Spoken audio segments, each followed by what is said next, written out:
up when it notifies him I'm live. Has it done it yet? Not yet. Still notifying everybody. It's like, is she live on there?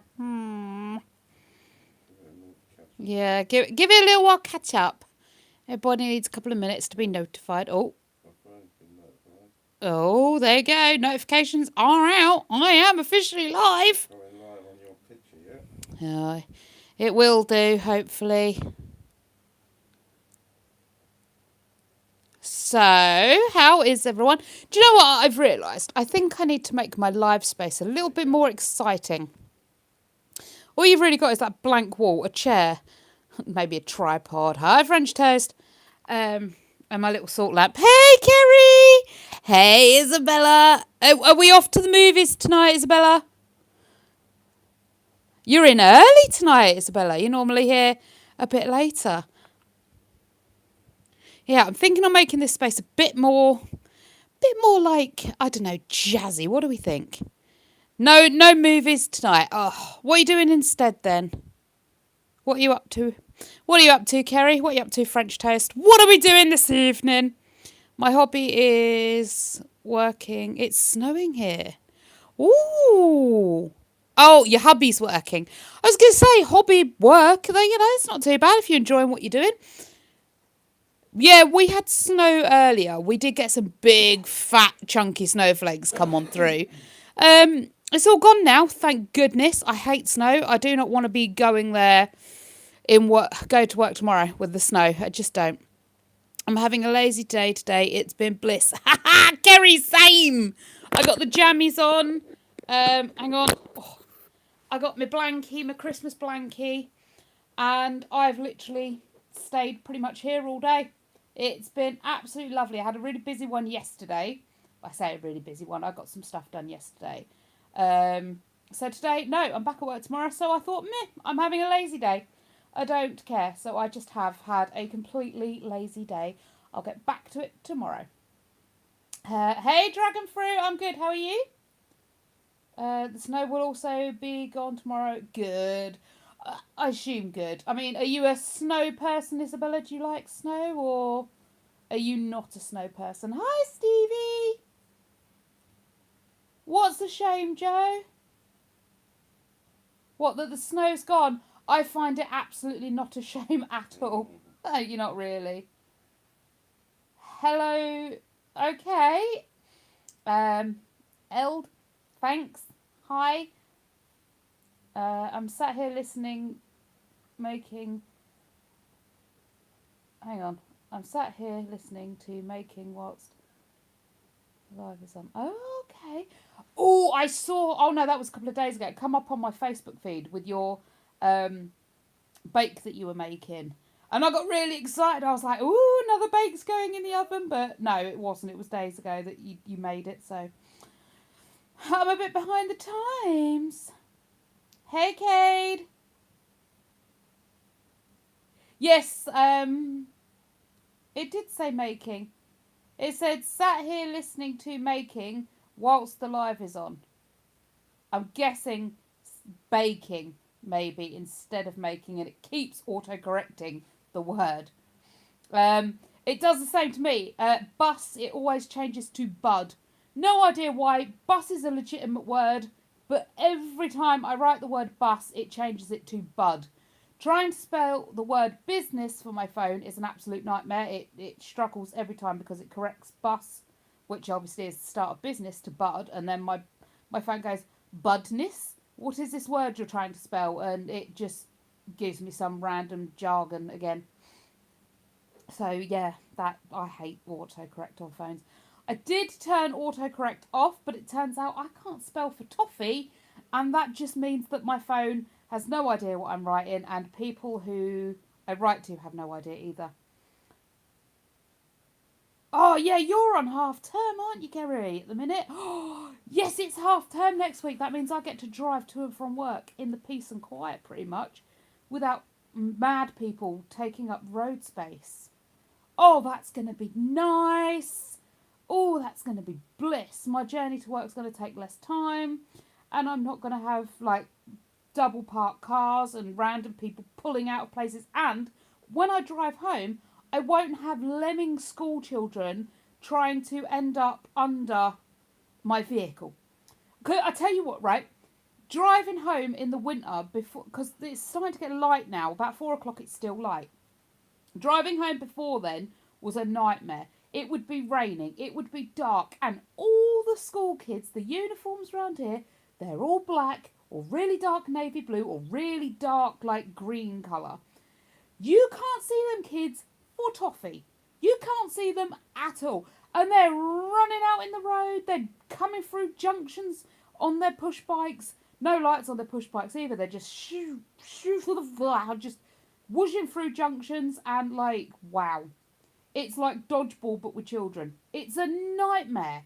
And then people get the ump with ya. And it's like, hang on a minute, why are you cross at me? Give your child, like, visible clothing so they can be seen, you know? It's just mad. You have a lovely big garden. Have you ever thought of owning chickens and having a big veggie pack? Mini, yes! So, we did have chickens previously. We had about 50 of them. We did have a fox get in on Boxing Day. Well, we had a couple of foxes get in. It was, I think, a mum and a couple of her cubs got in. And we don't know how it managed, but it did. Got in and basically took out almost all of them in one night. And since then, it's been like, I really don't want to do that. You also have to get DEFRA registered now if you even have like one chicken. And that's just paperwork and faff we can't be bothered with. And with bird flu in the area, well, not actually in our area currently, but it's just a whole load of hassle that just would not be worth it, really. I'd love a couple of chickens. I'd love a couple of little ducks again. But like I say, it's not worth it. The veggie patch, yes. During COVID, we got ourselves a veggie patch. It was brilliant. The best thing we did for a long while. Now, though, because we're back at work and no one's on furlough, there's no one here to tend the veggie patch and the weeds just grow like mad. It just takes over. So it really is a bit of a nightmare. Although, I'm thinking with Dell unemployed, perhaps we could start getting some veggies in and start just producing our own veggies. So there is plans for a veggie patch, but we're just not great at it. We're not big gardening people. So it is a maybe on the veggie patch. It's something I'd like to do, but it's not something we do properly. Isabella says, hello, Dell. Hope you're all right. I'm good, thank you. He's supposed to be moderating, but he's not. He's playing on his phone. I am moderating. Are you? Everyone's behaving at the minute. We had one slightly odd Slight person, Wally brain, but yeah, but they've gone. But Isabella said hello to you ages ago. I was waiting for you to stop talking. Oh, sorry. I shall sit here in silence. It'll No, be the Dell live, shall it? No. Come hither. You should see the look I'm getting now. He's like, yeah, no. I have my spring onions and leeks going already. Wow, Kerry, that's good. I wouldn't mind growing some leeks, actually. Leeks and potatoes, because then you could do like a real nice soup. My problem is with veg, it's storing it. Like, ooh. One of the ladies at work has got big into like canning everything or like metal jarring everything. And she cans and jars like everything. And I'm like, but how do you preserve it? Like, you can't just shove it in a jar and then go, oh, that's it forever, you know? And she's like, oh, no, you pickle it. Right, fabulous. Okay, pickle it. Right, can you do pickled lettuce? Probably not. Could you do pickled carrots and, I don't know, pickled tomatoes? You can't pickle everything. So how do you preserve stuff? Like, how am I supposed to preserve, like, tomatoes, lettuce, the stuff that we could use for, like, fresh salads for lunches and things, you know? How does one preserve that stuff? I don't think you can. And then it just goes bad and it's pointless growing it and it's just, ugh. So I need to grow fruits and veg that I could cook and preserve. Who's that? Ben. Oh, I didn't know Ben was here. It wasn't, just come in the door. Oh, I thought he said see you later. Shows how much I know. I saw the video with Alyssa for her birthday. It was nice. Oh, thanks, Isabella. It was lovely to go back to all those places. The first bits of it, she was just a bit like meh, they're places that are more our memories than hers because obviously she wasn't there. But she liked Red Hall. That was nice for her. She got vague memories of those.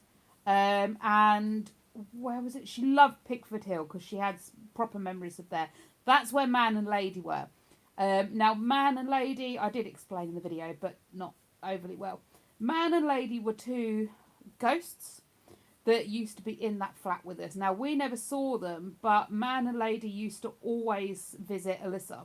And she would talk to them, she would sit under the table and play with them for hours. Like, she was really happy Man and Lady were there. It did feel weird at night. There was the flat had a long corridor and the rooms all came off of one long corridor. And it would feel a bit peculiar in that corridor at some points at night. So it was a bit weird. But Alyssa was more than happy and contented. And yeah, she loved Man and Lady. So it's nice to be able to go back and show her where Man and Lady were and where she had those memories. I'm planning on making loads of freezer bags and meals, then canning the rest, making stock, etc. That's not a bad idea, Kerry. Make loads of freezer meals. Now, see, I buy this Mediterranean veg mix from Iceland sometimes, and I'm sure oh no, that might be peppers. That might have tomatoes in it. They go a bit mushy when you unfreeze them again. But, yeah. Oh, Joe, I did see a comment. Yes, I am lovely and warm. I was too hot. I did have my dressing gown on over the top and my blanket, but I got too hot. Started to feel sick and panicky. So now it's just a blankie and my jammies. Yeah, making stock and stuff like that would be good. I have no idea about canning. I did get Dell an air fryer for Christmas. Me and Alyssa got him an air fryer, and that does dehydrate stuff. So I wonder if I could dehydrate the tomatoes and stuff like that, and then maybe powder them or something, and then you can use it for a base for a tomato soup or something. I don't know. I did tell her about one of her other presents, about the private hire swimming pool though, because I'm struggling to figure out when to book that. It's just an absolute nightmare booking it. So I have had to tell her about that so I can try and work with her to try and figure out a date when she's going to be able to go. Just watched your decorating the living room vlog. It's lovely, well done. Thank you, Sharon. It took a lot of hard work and it really does look lovely now. I really enjoy coming down here of an evening. I don't normally have the big light on.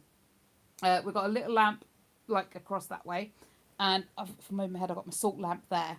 And we pop those on and it just gives the room such a warm glow. It's lovely. And I could sit down here for hours and just soak in the atmosphere of the room. The atmosphere of the room is so warm and cosy and just, it's so lovely. It looks really quite cold. Every time I do the live, it looks quite cold here, which is why I want to spruce this area up a bit. Just get some picture frames and stuff. But the rest of the room, it just looks lovely and warm and I love it. Craig looks a lot like Dell, a younger clone. Yeah, he does. He really does look like a younger Dell. He used to look quite a lot like his half brother as well. That seems to be sort of growing out of him. He doesn't look so much like his half brother. But yeah, he definitely looks like Dell. I'm sorry my comment in Friday Cleaner was so long. Oh, Joe, it's not a problem. I'm getting slowly round to responding to as many as I can. But yeah, no, it's no problem. Type away. I'm always happy to read comments. I thought the black thing next to you was dreadlocks from your hair. Abigail, yeah, no, definitely my tripod. Yeah, there's a Wally in. Yay! We got a second Wally of the night. Fabulous. Yeah, I've never had dreadlocks. There's a woman I used to work with. She's got dreadlocks, and Hours. Eh? They take hours to do. What? Make them? No, dreadlocks. Yeah, put them in. Do they? I thought you just grew them. I don't know. I don't know a lot about them, but I couldn't have them. I personally, for my own hair, I don't like them. But, if they're what you want, then you go with it. Just for me, I'm like, no. It just reminds me, like when I was younger, I used to be terrible for brushing my hair, like really bad for it. And like under this bit, like under the base of your neck there, because I didn't brush my hair properly, I got this massive matted wad of hair under there. And it just always reminds me of when I was younger and having to have that sort of picked out, and eventually part of it was even sort of snipped off because we couldn't pick it all out. And it just reminds me of that. So I don't think I could ever have them for myself. But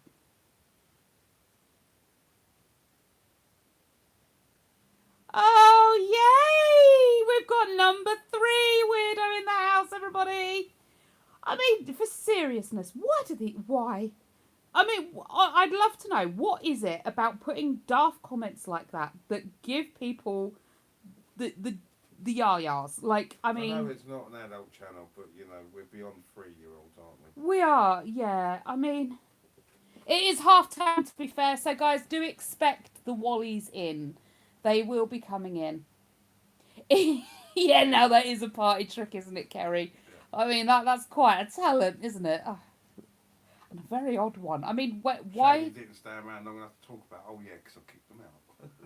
Yeah, like it is. It most definitely is kids. They just jump on the lives and then they say the stupidest things. I think to make people angry. It seems like rage bait seems to be like a massive thing at the minute. Like everyone wants this argument, people going at them in the comments or people shouting at them, and any attention's good attention, so yeah. Well, it's like the last one, although a little bit rude, it wasn't offensive. No. You know, that was just damn right stupid, that last Yeah. one. Bye-bye. Yeah. May they want attention for some reason. Yeah, absolutely, Joe. Yeah, 100%. I think, honestly, the problem is so many kids now. They're very much like Craig and Hi Hamster. They're very much like Craig and things like that. And they spend a lot of their time like isolated, either through intention from parents, like constantly on their phone isolating the kids, or the kids are just isolating themselves because they don't go out and play anymore like they used to when I was younger, or so I think they're just looking for some sort of social interaction. It's still interaction, good for the algorithm. Yeah, exactly, Kerry, exactly. You take it, don't you? You know, just ignore them. Although I tend to like to have a laugh about it because I think that they're like, oh, that didn't get the response I was after. Next. Oh, I'm doing well, Hamster. I see you're saying it's been a sad week, so I guess it's not been the best week for you. I know some of your animals was a bit poorly last week, weren't they? Maybe they're lonely. I think they are lonely, yeah. And I think they've not been taught how to interact with people because they don't get a lot of interaction. So the only thing they can do is like the potty jokes, you know? One of the quails passed away. Spent tons of money on it because it was sick, etc. We think had liver disease because it had yellow legs. Oh no! Oh, that's not good. Poor quail. I hate it when animals are sick. Now don't take this wrong, but I find it easier when the mammals are sick because the vets will treat the dog, the vets will treat the cats, the vets will treat the rabbits and to some extent the guinea pigs. But you know, like the guinea pigs, like you said, the hamsters, the quails, the chickens, the ducks, the tarantulas, the snakes, all those sorts of other pets, they're like exotic pets, aren't they? And most vets can't treat the exotic pets, so they don't know what's wrong with it. They can't give you an idea of what's happening to it. Why did the washing machine suddenly just stop like that?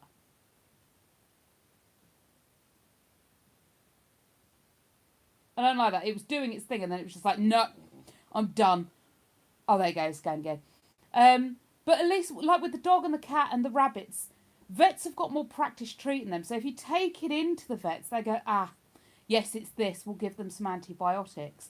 But you take the guinea pig in, and unless it's a proper, like, specialist vet, they can't deal with that. We take our tarantula in and go, what's wrong with it? They go, I don't know.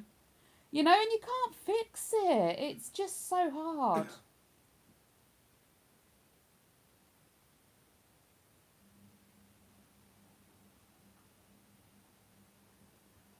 Oh, you got more chickens than a duck? No, you didn't mention that, hamster. What chickens did you get? Avian vets are hard to find. I had that issue with the finches when they would get ill. Yeah, exactly, Kerry. Like I say, it's easier with the dog, with the cat, you know? But like I say, even finches, like a real common pet in the UK now.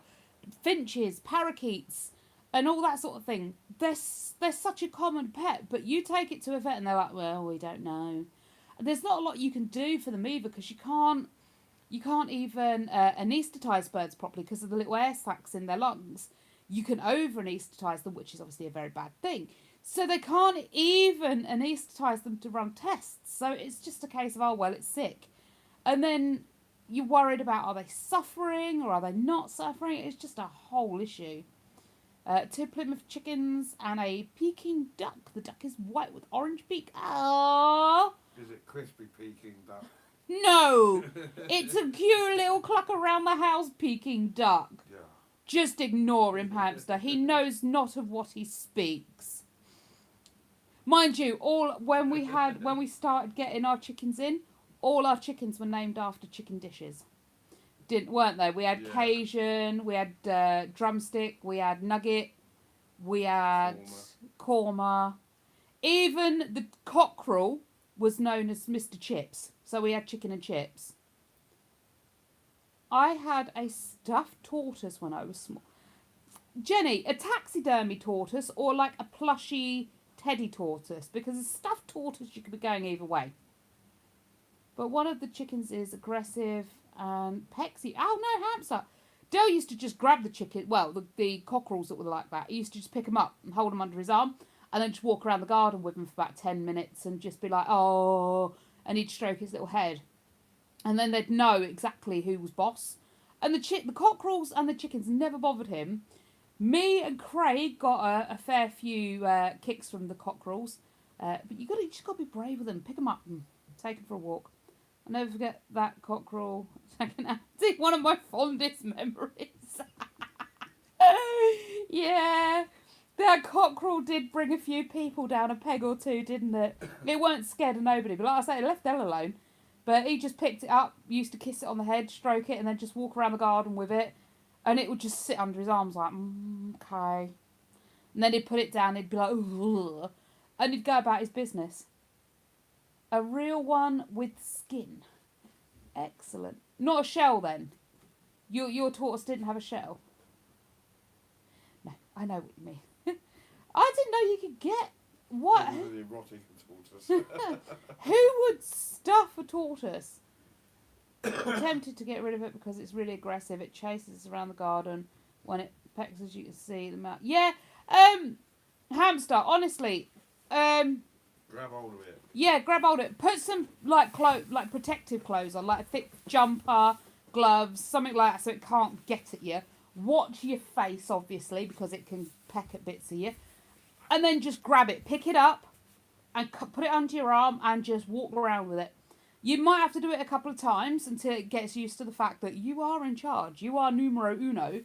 But eventually it will get used to it and it will be Best happy. way to pick them up by the legs. Yeah. Just grab hold of it. See you later. Toodle pip. Don't know, my dad appeared with it one day. Ah! Oh no. Mind you, say that. My dad appeared at home with a redded snapping terrapin. It went like fishing one day, and it had been released into the waterways. And obviously they're an invasive species, I think they call them. Like people got them when the Teenage Mutant Ninja Turtles were a thing, like in the 90s, and then they got too big, and people just released them into the wild, which was A, I think illegal, but B, really stupid. But where he was fishing, he caught it. Asked the guys who owned the water, and they're like, no, we don't want that thing in the lakes. He fetched it home, so we had a red-eared snapping terrapin called Elvis.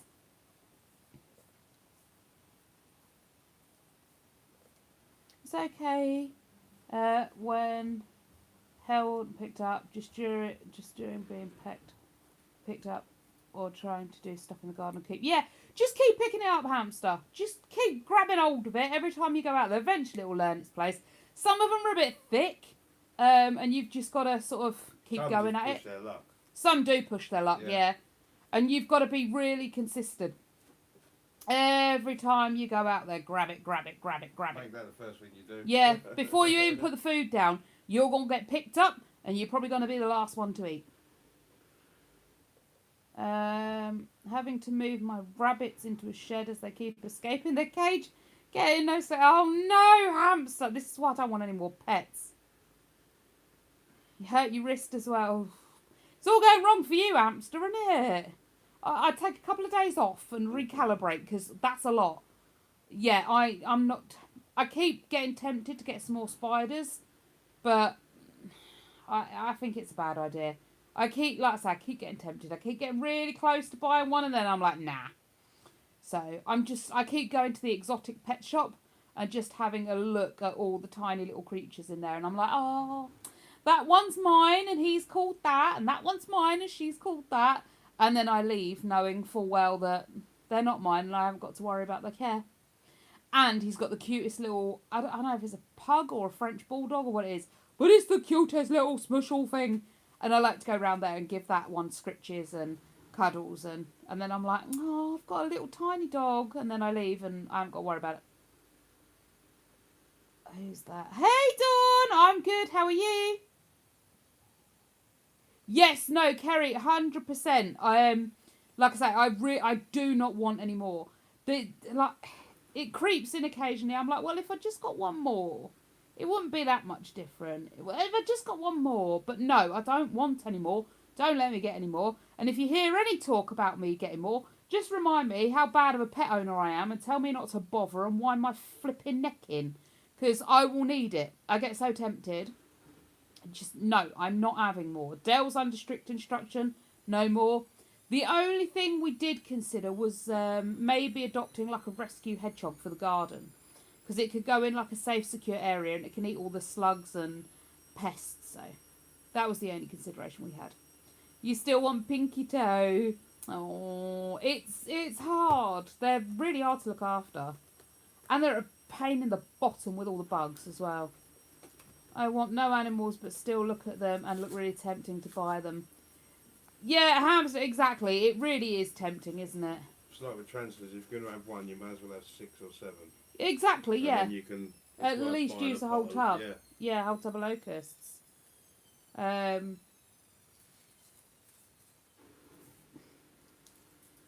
Baby sheep. What are you talking about?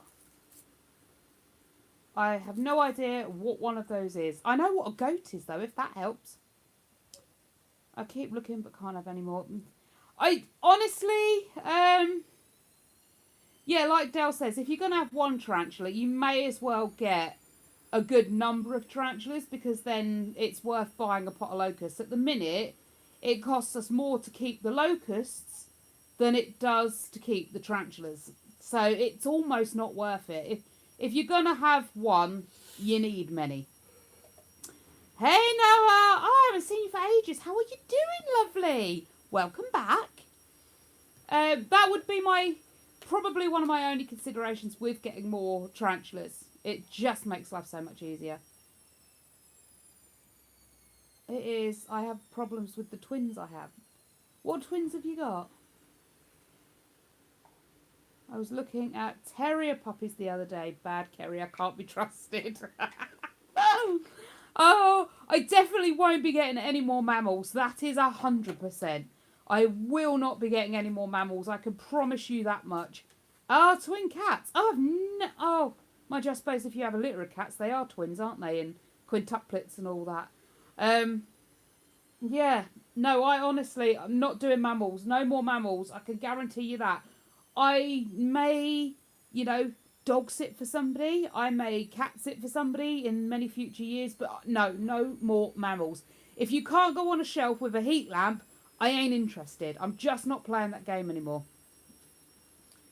Yeah, I'm good, Noah. Thank you. Good. Yeah, it's been a long time. How long has it been since you've been here? twin cats. But they're not getting along at all. Are they both boys, Joe? We had brothers. We had Elijah and Jake. They weren't brothers. No, I don't think they were brothers. I think she fibbed a little bit there when we got Elijah and Jake. Because Elijah was totally different to Jake. Way smaller, just looked wrong litter and just weird. And a boy and a girl. Strange they wouldn't get on, mind you. Cats are more solitary, aren't they? They're not big on the old sharing of space. They're a little bit more sort of solitary. Oh, it's been 2 months. Wow. Feels like it's been way longer. Yeah, we had a good Christmas. A pretty good New Year as well. Yeah, thank you. What about you? How's New Year treating you? Been together for 11 years, then started to date each other. Oh, it's their age. They're just getting old and crotchety. 11's like, it's not ancient for cats. They can go on to 15, 20, but they're still like, they're up there in the age, aren't they? At 11. Real New Year and great Christmas. Excellent, fab. We had some amazing fireworks for New Year's. That was really good, weren't it? Mm-hmm. It was so weird. Dad brought a load in like November and then brought some more down for New Year. Ben brought a load. There was just fireworks galore. I think we were letting them off for like half an hour. It was like, but it was great. I think we had like 70 odd rockets. We did. We had so many. Yeah. I think she's just cranky her age. Greedy dog. Got a bit of hair on the finger. You gone? Yes. Yeah, they are getting on, but can't be in the... Why is that hiding that comment? Strange. Yeah,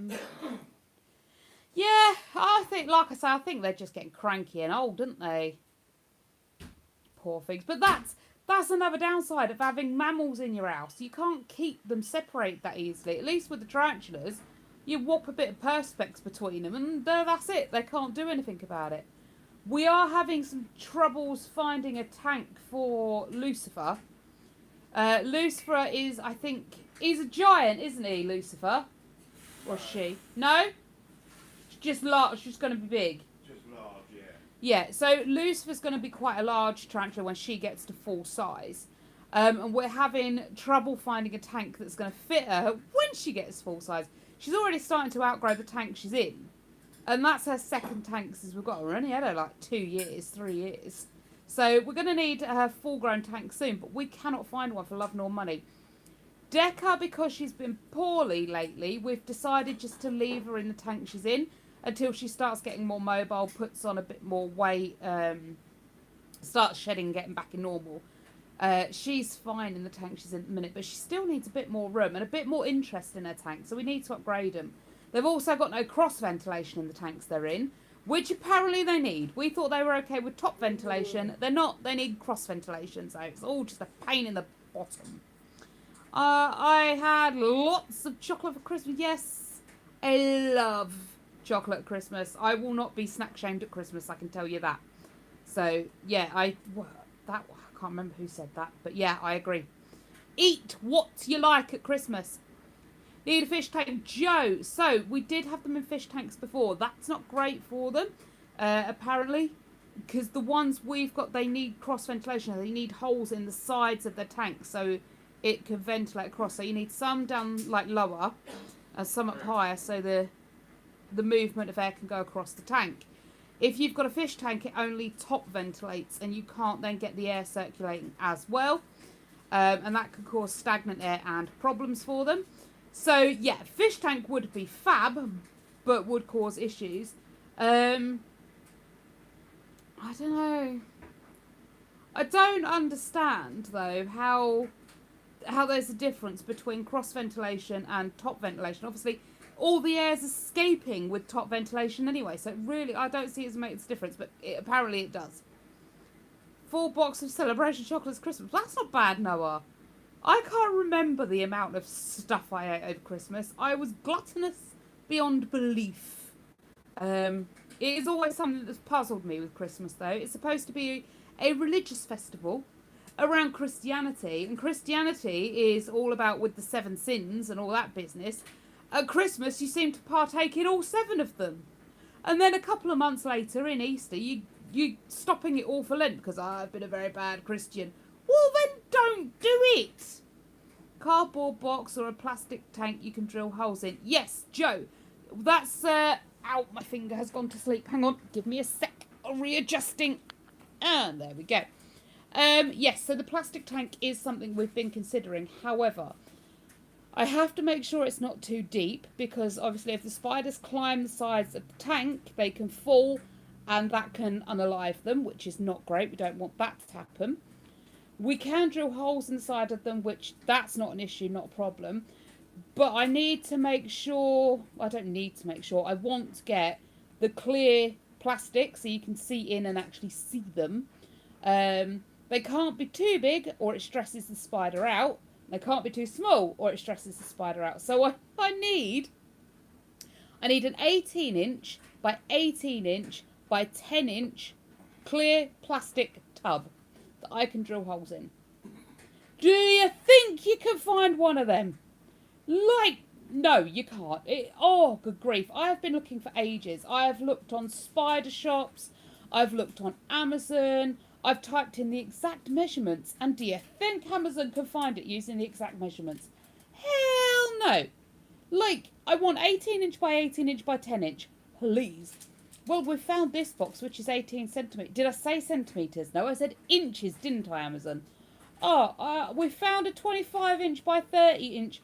I said 18-inch. Oh, it drives me mad. Do you know, I'm contemplating that, Kerry. Could someone make me just a setup on Amazon, Etsy? How much am I going to pay for that, though? That's my concern, because apparently on Etsy, everyone seems to think that their creation is worth like £10,000, and you're like, my love, it's 3 bits of perspex stuck together. You know, delusions of grandeur. I mean, I'm willing to pay for it. Obviously, the perspex is going to cost, the time is going to cost, and dealing with it is going to cost. Dell wants to build her own. Just buy a sheet of perspex and I'll build one. Yeah, I think that's what we are going to have to do. Just buy a sheet of perspex and build our own. And then it can be custom size, custom shape. The only thing I've got a problem with is getting the lid to stick on the top. That's the biggest issue I've got. How to get that lid to stick on top. But Dell says just put a couple of hinges on it and then like a little padlock. Because one of the things we found having tarantulas before is they can crawl up the side of the tank and they can push their lids open. And then they like to get out. So it needs to be a secure box. Well, it's definitely expensive, but that's because of all the Etsy fees. Very rarely agreed. Oh! Yeah. So how much try again. How much are Etsy fees then? I mean, obviously, I knew they'd charge some sorts of fees, but I didn't realise it'd be that bad. To make, like, the simplest things seem so expensive on there. Yeah, Joe, definitely. Keep a lookout. If you do find anything, please let me know. Absolutely, I'd love to have a look. So 18-inch by 18-inch by 10-inch. Like, the depth particularly is the biggest problem. But that, around those parameters is what we're looking for. It needs to be either acrylic or plastic. So, obviously, we can put extra holes in if we need to. I let Betsy, I buy everything off it. Oh, wow, Noah. I don't think I've ever bought anything off of Etsy, actually. I always buy off Amazon. I love Amazon. I hate eBay. I do not buy off eBay. The amount of stuff we've got off eBay and it's come through wrong, broke. It's just a nightmare. I hate eBay.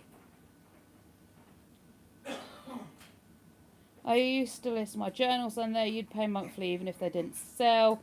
If they did sell, there were extra fees too, and now you have to pay for advertising as well. Wow.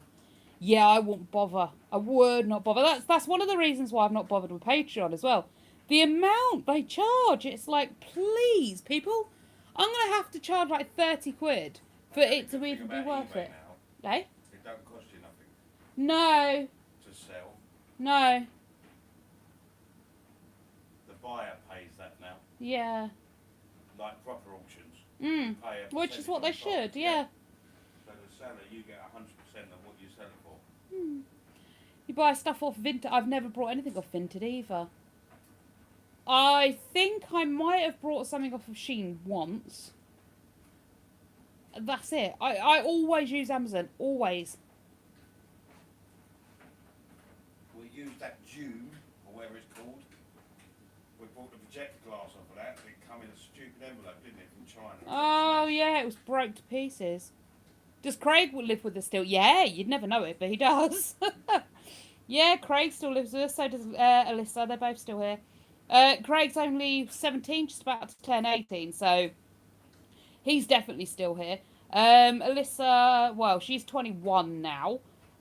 She's still here, but I think she's sort of starting to get the itchy feet. She's looking at getting ready to move out. She's looking at like the pros and cons, what it's going to cost, and starting to save, like to move towards that sort of a future for herself. So she's about ready to fly the nest. Craig, do you know what? I don't think, unless we actually force Craig out the front door, I don't think he's ever going to go anywhere. Won't be an issue anyway when we're rich. No, rich and famous. Yes, won't be long. But yeah, Craig's definitely still here. Already had the patent search back. Yeah. Expensive to move out. It is, definitely. Thankfully, Ben has a very good job. He also lives at home with his parents. And his parents don't take any rent off him. They don't charge him any utilities or anything like that. So all the money he earns is his money. That's it. And he's paid very handsomely. I mean, he does a good number of hours to get what he's paid, but he is paid really well. So he's helping with the savings, and Alyssa's quite good at saving, so they are saving to move. Adam has already informed me he has no intention of moving out ever. Oh, Kerry, what are you going to do? He's just going to sit there forever. I honestly, I think Craig's never said that, but I honestly think Craig is probably going to be the same. He'll be like 50, 60 and still living under our roof. I don't know if he's ever going to, like, he's going to have to go to work, but I don't see him ever going to work either. It's like, I don't know. At this point, Alyssa already had a job. She'd had a job for a year. Craig, no job. He's still, like, schooling. Yep, Joy, I know. Oh, what are you going to do? Ahmed, hello. I don't know what the game references to. But hi. Yeah, I don't know what to do with them. But hey, as long as they're not being a pest, they can stay, you know. I do feel really guilty, though. Alyssa's had, 3 cats since we've been here? She had Jake, baby cat, and now baby Nova. Yeah. And we've said no more mammals. There'll be no more mammals coming in the house whatsoever. I do feel really guilty that if Craig ever wants a cat or a dog or something of his own, we're going to be like, no, mate, you want an animal, you have to move out. Well, Alyssa never had to move out. She got to have cats. Yeah, true. Although now we do have the added excuse of, well, you might be allergic to him. Probably not a good idea to get one, so. I'm just going to get very embarrassing and scare him out. Yeah, why not? Although it's honestly in this house, the threshold for embarrassing your children is really quite high. So, I don't think I can embarrass either of them. I might just start calling him Cookie again in front of everybody. He wasn't a fan of that. Although he's kind of used to it now, isn't he? Yeah. It's just what he's called, so I don't know. He's looking, hopefully we can enrol him on his computer course this year. We missed enroll for that last year. Hopefully we can get him enrolled this year, and then he can go and do his computer programming course and actually get a qualification in that, and then actually get a job doing that, which would be good for him. So fingers crossed we can get him enrolled on that. We'll have to start looking for that again, actually, dear, and see if we can't get him in on it. But yeah, honestly, we've set the bar too high on embarrassing our kids. Is Izzy planning on moving out? Kerry, will she? I mean, I know she's not old enough to consider it yet, but do you think she'll go, or will she and Adam like be a permanent fixture in the house. I can't. Honestly, I think Alyssa's proper ready. If she had the money, she'd have flown the nest already. She was born Little Miss Independent, that one. And I think she's been ready to move out for years. It's just financially moving out's too much for anyone really. But I did say to her, she's registered with the local housing authority. And if she was to bid on properties, they could rent one, which I don't. Everyone's like, no, you should buy. Always buy your house. Why? You know? You can't afford to. B, why would you do that? I know we get some really shoddy workmen, but you can still pay privately to have that done if you wanted to. And you never own your own house forever because one day you're not going to be here. And it doesn't matter where you rent or buy, that house isn't going to belong to you forever. And yes, you can pass them down to your kids if you own your house.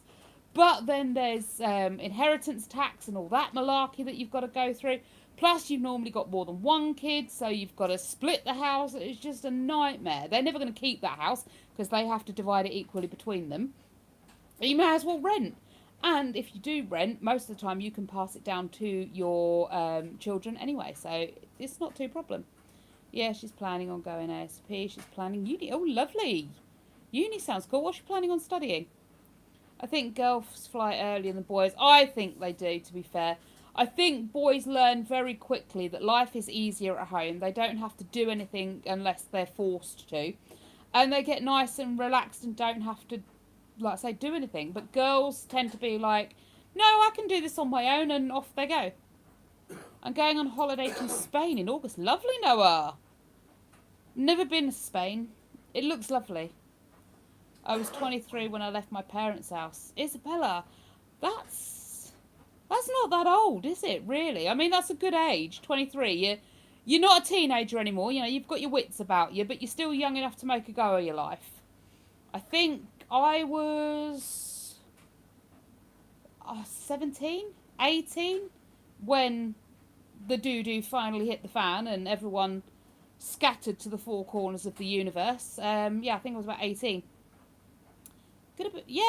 Probably 18.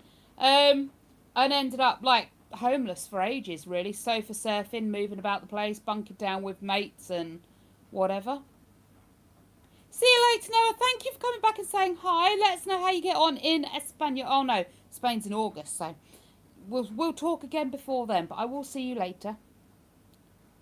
I have left and gone back a few times. I have now been left for 15 years and don't think I'd want to go back. Go back, where are we talking about? Home or Spain? I'm assuming home. Just I know we was talking about Spain with Noah. I have never gone back. Oh no, there was a small spell where I went back home for about 2 weeks. Couldn't stand it, left again. Your parents. Yeah, I've contemplated it, but honestly, I think I'm too used to being an adult now in my own world. I don't think going back to my parents, although they're split up now, I'd never go back to my mother's. No, absolutely not. But I think if I ever needed to, I mean, going back to my dad's would be an option, but I don't think it's something I would do with any great ease. It's just he's used to living his life and I'm used to living mine. And suddenly being back under your parents' roof again, it's just going to be a bit weird, I think.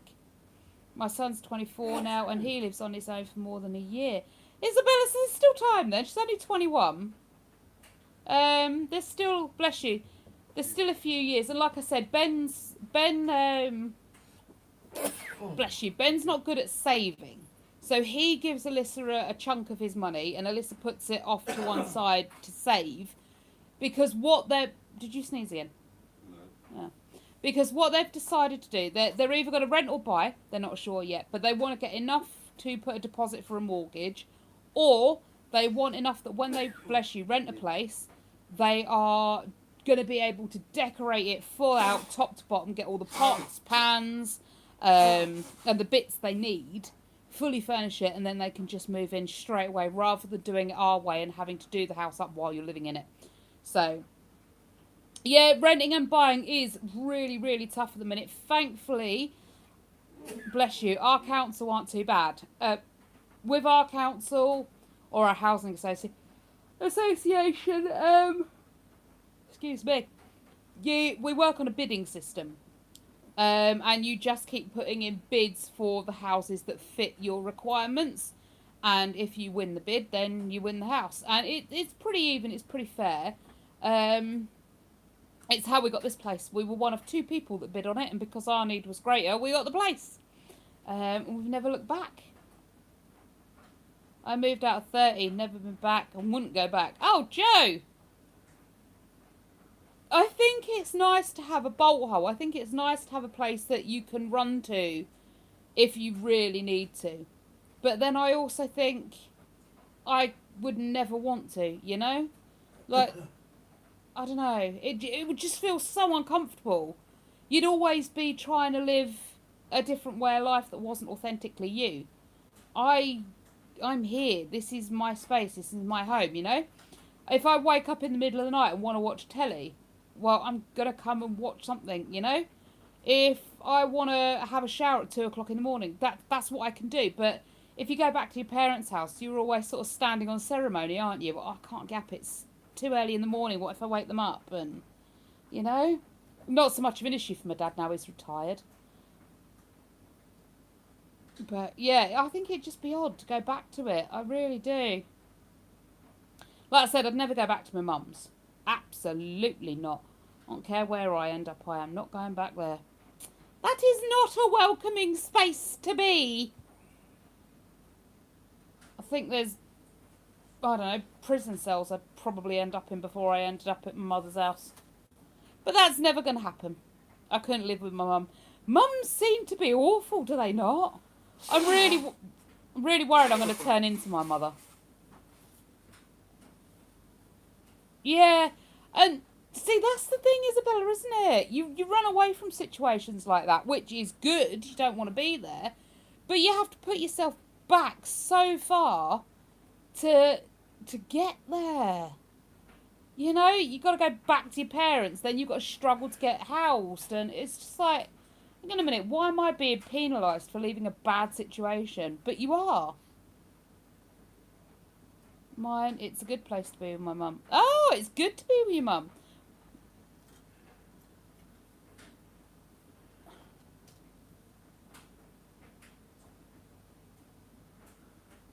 I'm worried about that, Mim. See, it's just hard, isn't it? It really is hard.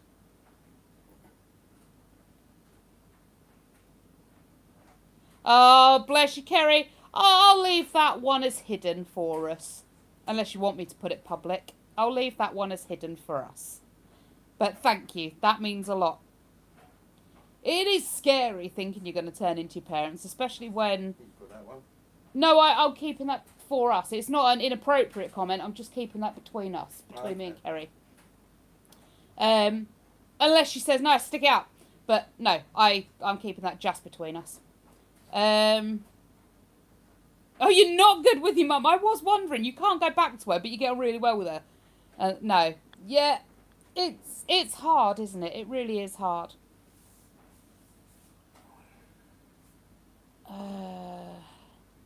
3 weeks. I moved in with a friend with my son for 6 months. And then could get around. Oh, that's not too bad. At least it wasn't too long. About just over 6 months. That's not... I mean, I bet it feels longer when you're living it.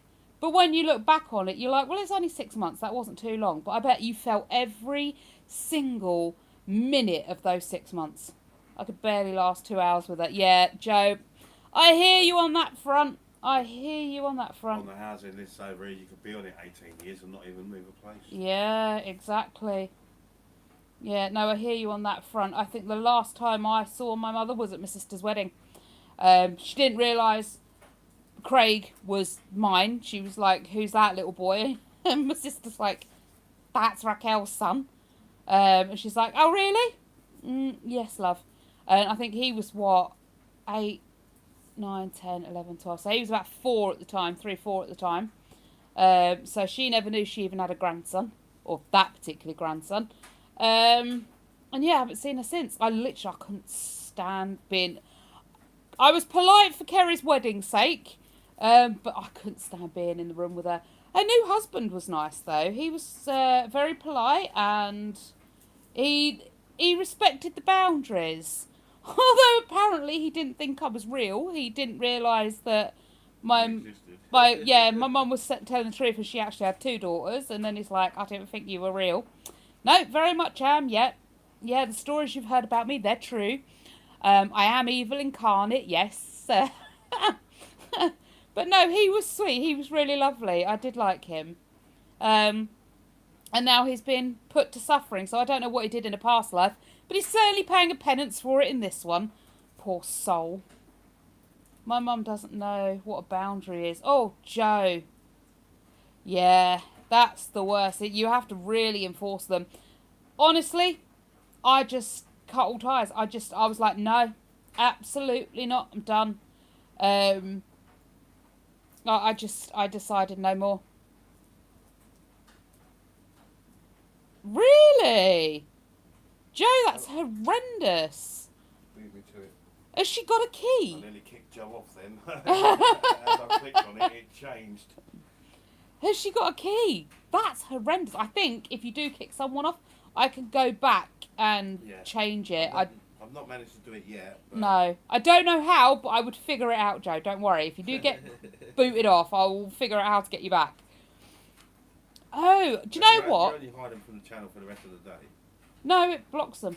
No. Does it not? No, it only hides them from that channel for this session. Oh. She has ended up with a key without... Really?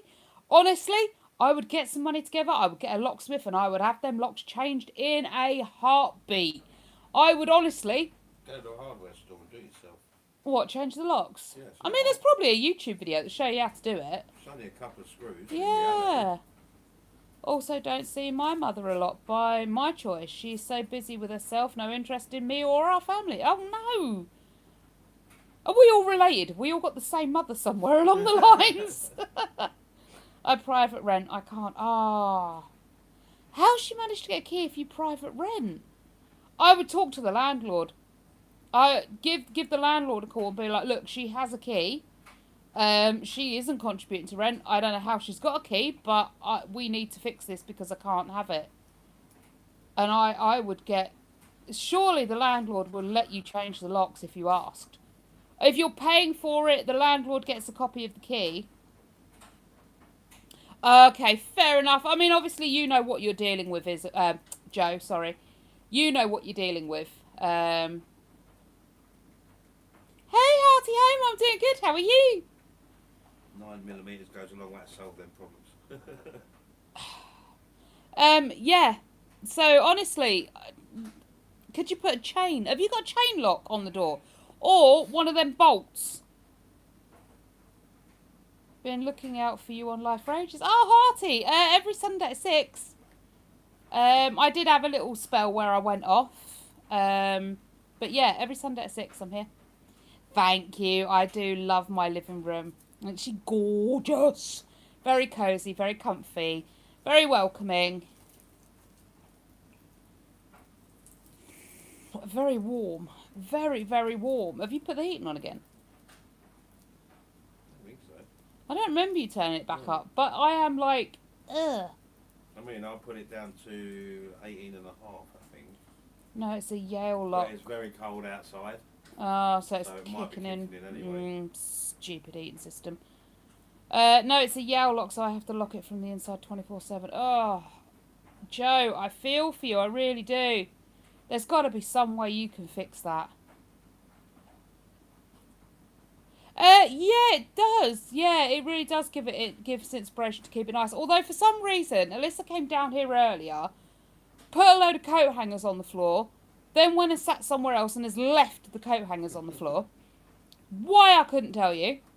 Don't worry, I'll clear it up. There's still laundry hanging all over the shop, like a wash house. I don't know why, but you know, is the minute you ask them to take the kit up, they're like, yeah, okay, and then they walk straight past I'll it, do go it straight tomorrow. upstairs, and don't. Like I always do. Yeah, I know, but yeah, they just don't take the laundry up. I don't know why. They're just incapable of I keeping took places the last clean. lot up that was hanging there. I'll take this lot. Yeah, Up that's hanging I always did, because otherwise it won't go anywhere. I had to have an operation on my foot 10 years ago. Oh, Isabella, what for? Can I ask? Or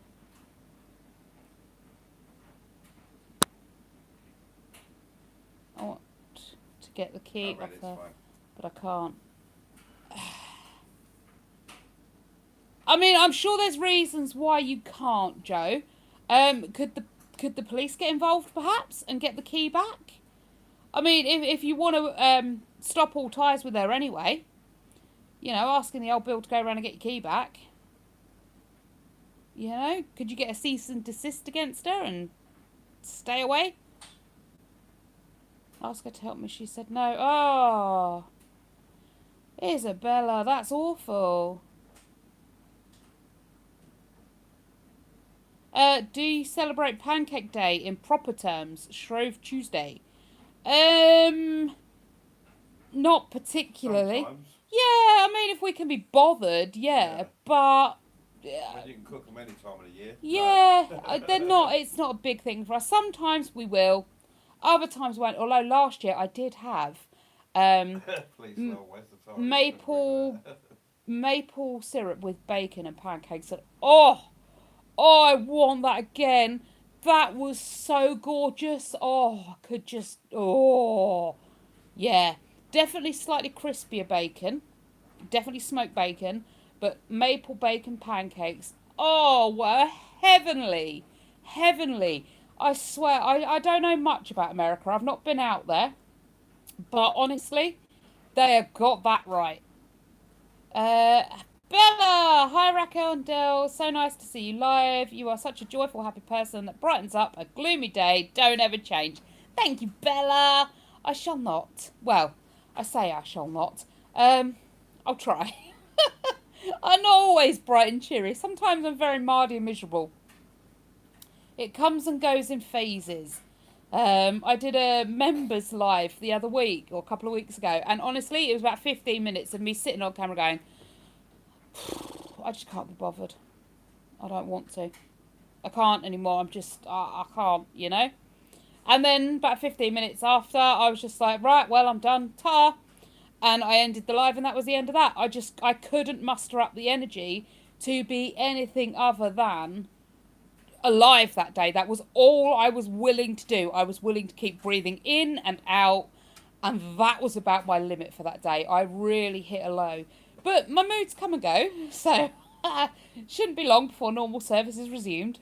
I want to try the maple bacon pancakes on Tuesday for brekkie, and then lemon and sugar or Nutella crepes for supper. Ooh, yeah. Nutella on a pancake, I tried it. It's not awful, but certainly wasn't my favourite. Can't beat lemon and sugar. Lemon and sugar is just the dog's kahunas of food. Oh, yes, so good. But definitely give the maple bacon pancakes a try on Tuesday. Absolutely. Breakfast, lunch, dinner. Just buy like a 10 kilo pack of bacon, enough flour, eggs, and is it milk or water? I forget. But enough pancake batter mix to just cook like 10,000 pancakes and just eat your body weight in maple bacon pancakes, because you're not going to regret it for a second. Face looks slimmer. Have seen your Wednesday weight loss, if I'm correct. Yes, hearty home. It is. Since I started the weight loss Wednesday, I am 2 stone down.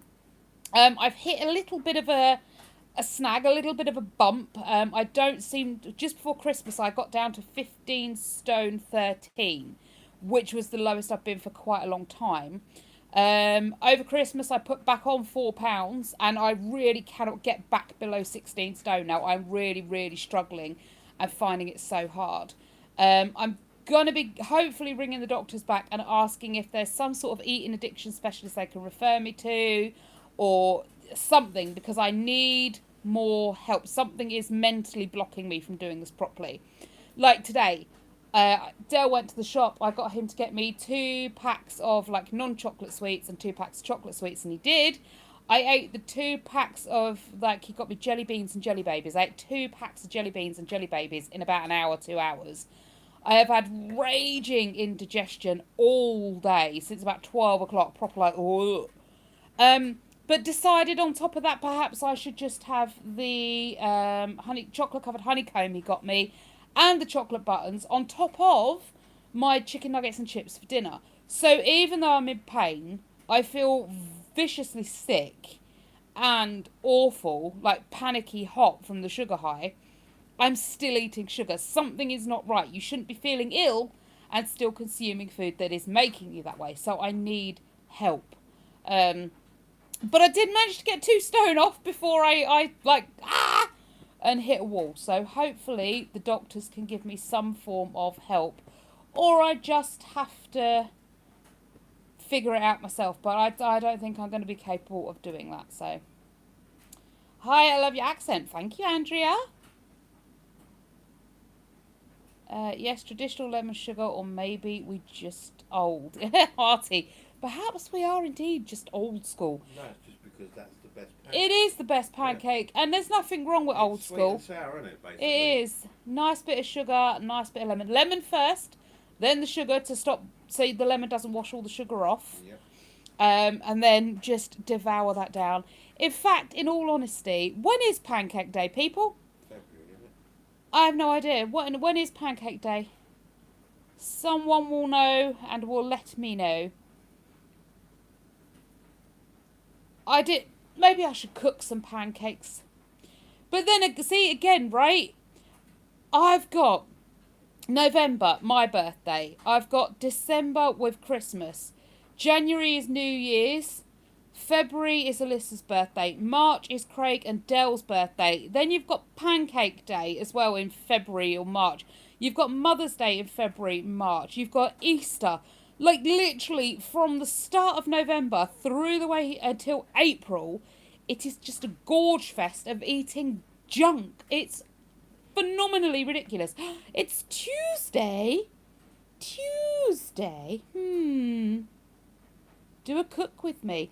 Do you know what? I may indeed do that. Let's do it. Shall we figure... I'm not sure how I'm going to do it. The kitchen is a bit of a weird setup. It's a bit hard to get the angles in a cook with me to be able to actually cook and do a live at the same time. But I could. I've got the day off, so that's not a problem.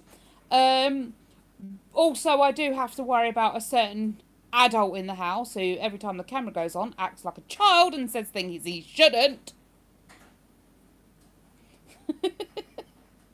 Don't you, dear? Don't know what I'm on about. But yeah, we could try that. I'll just have to be ready to hit the silence button. I'm doing mine on Tuesday this week either way. Well, why not? Honestly, you can have pancakes all year round. Raquel, don't do cooking. Jenny, why? My cooking's not that bad, is it? Raisins and sugar on a pancake. Interesting. Just eating dinner, barbecue chicken, coleslaw and chips. Ooh. I have to have boneless chicken. I'm not a fan of chicken other than boneless chicken. It's not only when the camera is on low. What? That I can't cook? Oh, yeah, I see what you mean, Kerry. Yeah, no, it's not, is it? It's permanent. Same, hate chicken on the bone. Yeah, oh, no. And it also, for me, I think it's an awful waste. Like, when you buy it in, like, the supermarket or whatever, often you charge per pound. Well, if you're getting the chicken with the bone in, most of the weight you're getting is the bone, which you can't eat. You may as well get the boneless. Yes, you're getting less per pound for your money, but that's all stuff you're going to eat, you know, rather than throw away. My cooking's not that bad. Isabella, no. I'm sure you could manage some pancakes. What do you have out in Norway? What's the go-to for pancakes out there? Do you know what I really like? Popcorn chicken. That stuff's good.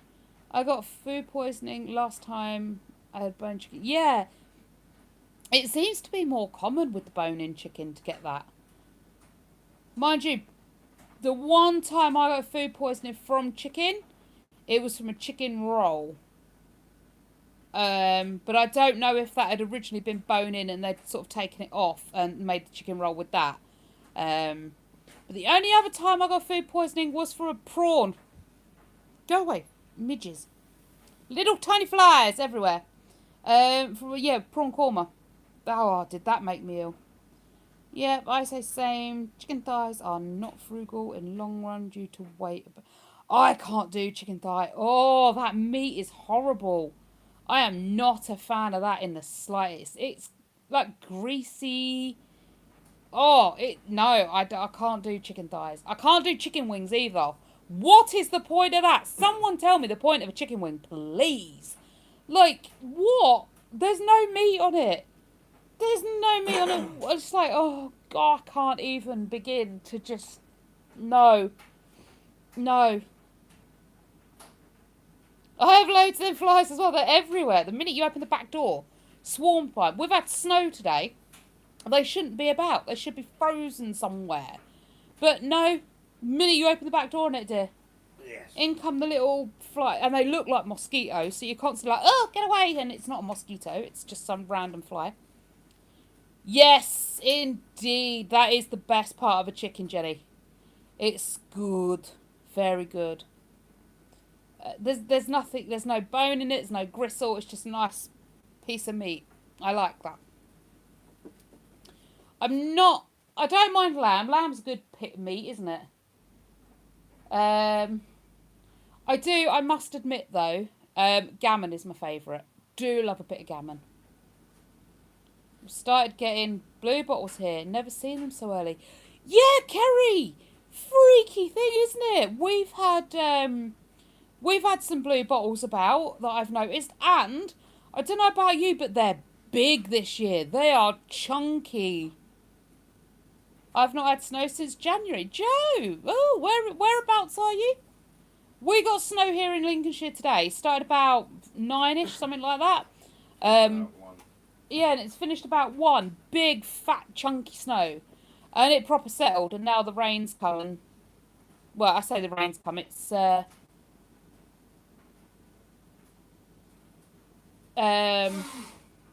it's melted off and gone. Mine too. Gammon is a good meat. It really is, isn't it? I do love a good gammon with a bit of honey glazed gammon is that's something we used to get from Iceland that we don't do anymore. The honey gammon we used to get like 1 a week, didn't we? Yeah. We don't do that anymore, do we? No, because you wanted to go on to ready meals.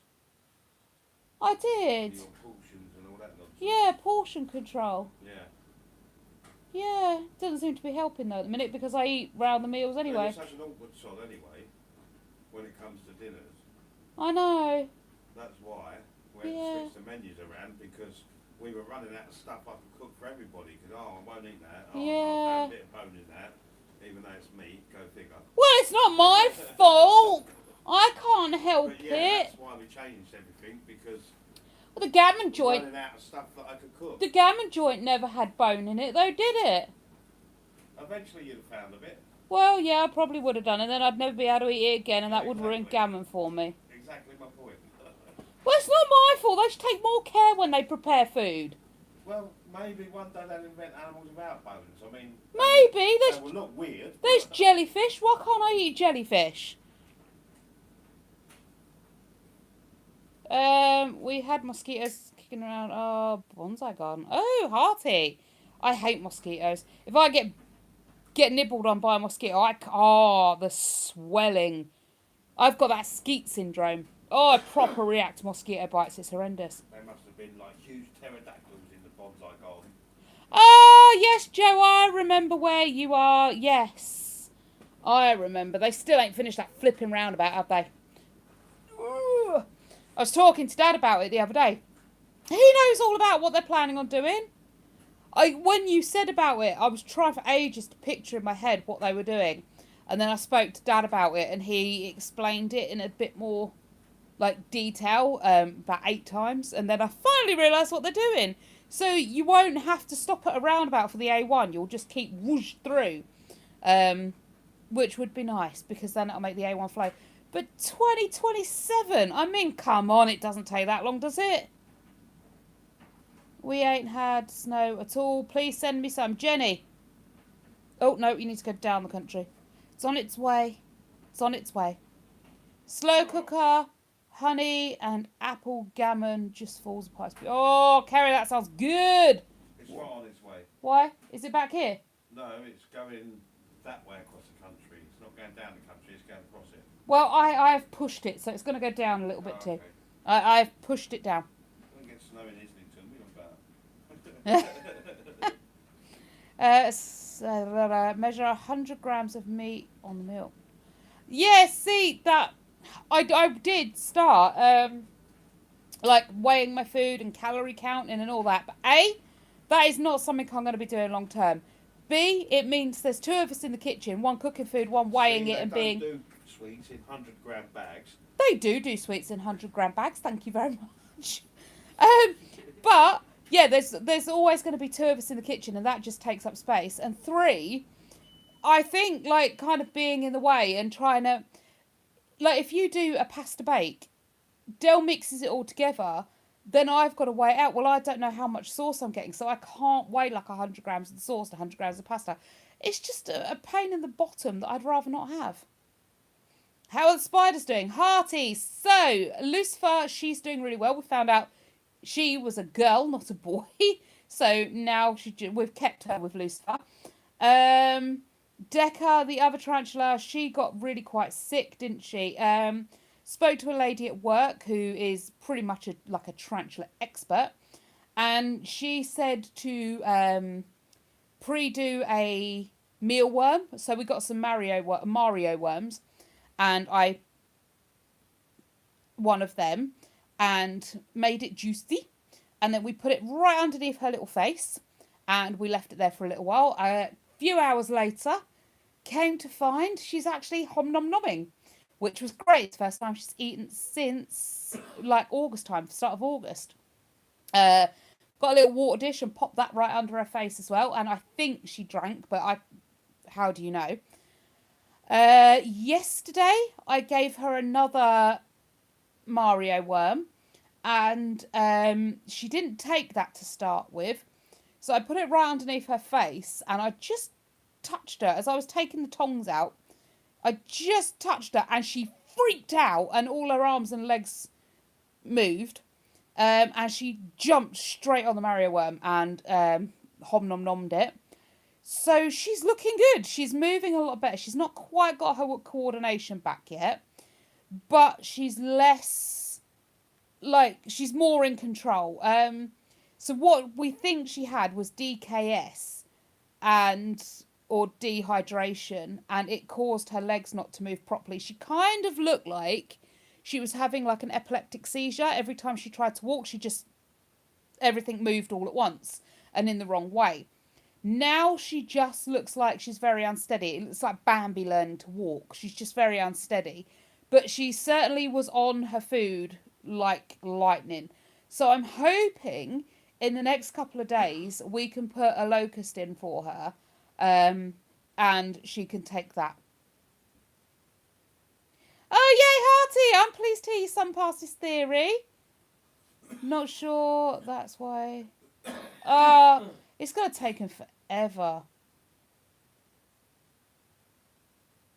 And 3, Raquel can't cook. Yes. I can, just badly. And who's setting the standards here, you know? I mean, someone burnt some... Those that want to eat it. Yeah, small plates and bowls does make you feel more full. And believe I've tried it. Small plates and bowls. My problem is not fit. I feel full. Like right now, I know I'm full. I've eaten enough food today. I am full. I have had raging indigestion all day because of them flipping jelly sweets I've eaten. Honestly, it proper like, oh. But it doesn't matter. Being full to the point I feel like physically ill. Indigestion pain. It doesn't matter. I will still eat. because it's not about being hungry, it's not about being full, it's about a desperate need to do something. It's genuinely an addiction. um I cannot stop myself. I cannot stop myself. I managed at some points to be able to delay the eating, and that goes maybe 10 minutes. I can delay myself, which was fine. And that was where I started the eating addiction recovery. However, because I've got no one like actually helping with the why, I've got no one helping with like holding me accountable or checking on me and things like things slide. So, yeah, okay, I can wait 10 minutes before I eat something. However, waiting that 10 minutes will then, like I say, force me. It makes me eat more because I've waited longer for the food. It's not about being hunger. Yeah, it is. It's like you're not even thinking. It just happens. Like I don't know how to stop it. No one should feel physically unwell, like physically sick, and still be eating the quantity of food I'm eating. It's awful. Like I go to work, honestly, right? I go to work and I've tried to restrict my calories to not a stupid level, but to a weight loss level. And I have breakfast before I start work in the car at about 9:30. I start work at 10, so I'm nice and full when I start work. And as long as I stay active and busy, I tend not to overly obsess with food. However, the whole day, there is still this little quiet voice in my head that plays through the whole day. Bacon sandwiches, ice creams, ice lollies, sweets, cake, whatever. Just this constant food noise in my head. If we're cleaning a caravan and I happen to find food in the caravan, that's it. I'm done for. Don't even have to eat it. Like you can find open bags of stuff and we throw it all away. But you find it and instantly my brain's like obsessing. I got home the other day and I was ready to like I would have eaten anything. I'd have chewed my own arm if it had helped. Like I was starved. I honestly felt starved. I'm clearly not a starving human being, but I felt that way. I felt deprived. Um, like it's ridiculous. I keep a box of Rivita in my bag in case I get slightly nibbly hungry. Um, it's scary. It really is scary. I can't not have food. It frightens me to not have food, and I genuinely need help with it. I think I've come as far as I can come on my own, and I need more. So the only addiction I have is man addiction, Jenny. Well, yeah, that's probably not a good one to have either.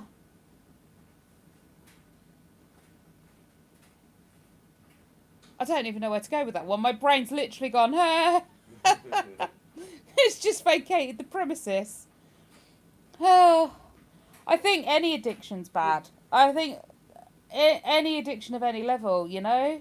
I sometimes get like that. I can't afford food at the moment. Um, yeah, honestly, it's one of the things I try and make sure I've got money for, and if I don't, I do panic. I do panic, and it's horrible to say, but I will try and get food off of anyone else. Anyone else. It is what it is, and it's another reason why I need help. But if I can't afford to buy the food myself, I will try and get it off of other people. And I am ashamed to admit it. I really am ashamed to admit it. It's disgusting behaviour, and it needs to stop. Because my family aren't responsible for my addictions. I need to fix it. Unfortunately, that requires assistance, and I've not yet got the bottle up to go and ask for it. So, there we go.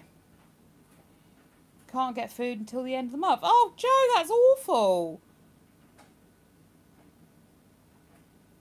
Have you got anything at all? There are food banks.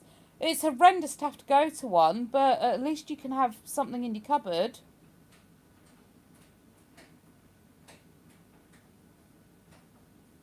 Oh, have you got food in? At least something to tide you over. Because you can't have no food. That's awful. Yeah, see about getting into a food bank. You have some soup. So at least, I mean, it's not great. It's not a meal, but at least there's some sort of sustenance going in. Yeah, try. Honestly, the food banks, it's the most heartbreaking, soul-destroying place you'll ever have to go. Why can't... I bet you because you're not on enough benefits.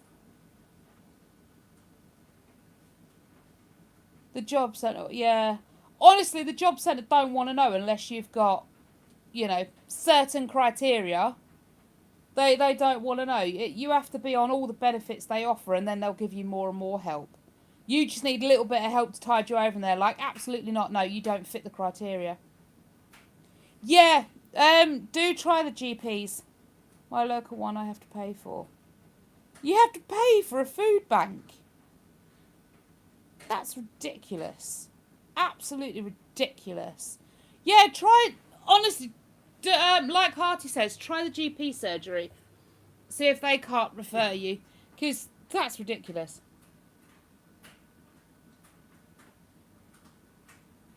That's absolutely ridiculous. It's probably... Are you working, Joe?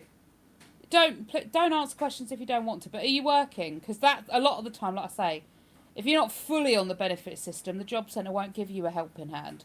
They're like, well, you should be able to budget properly. Oh, yeah, I saw Harty. Good luck. Hopefully he passes. It's a long way off, though, isn't it? You're not working. That's strange the job centre won't help you then.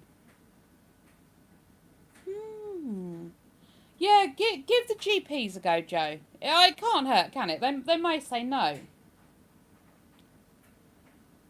Oh, you're instructors. Well, fingers crossed then, eh?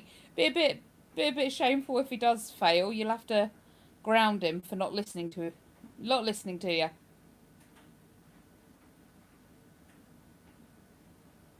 Don't is it your daughter with cerebral palsy? She lives with you as well, right? They will give me a loan from the job centre to buy food. Oh, like what's it called? Like a budgeting loan and that sort of thing. Could you not do that? I mean, I know you have to pay it back. But as far as I remember, they don't charge interest. Biggest fails or observation. That seems to be a big one. I think Ben failed on that. He didn't observe the no entry signs on a one-way road. We got a budgeting loan from the job centre once. Well, got them a few times actually, and then you pay them back. It's not too, like I say, it's not too bad because you don't pay interest as far as I know.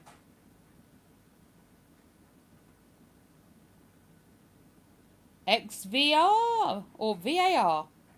Excellent. I like to watch them. I've never had a reading from one though.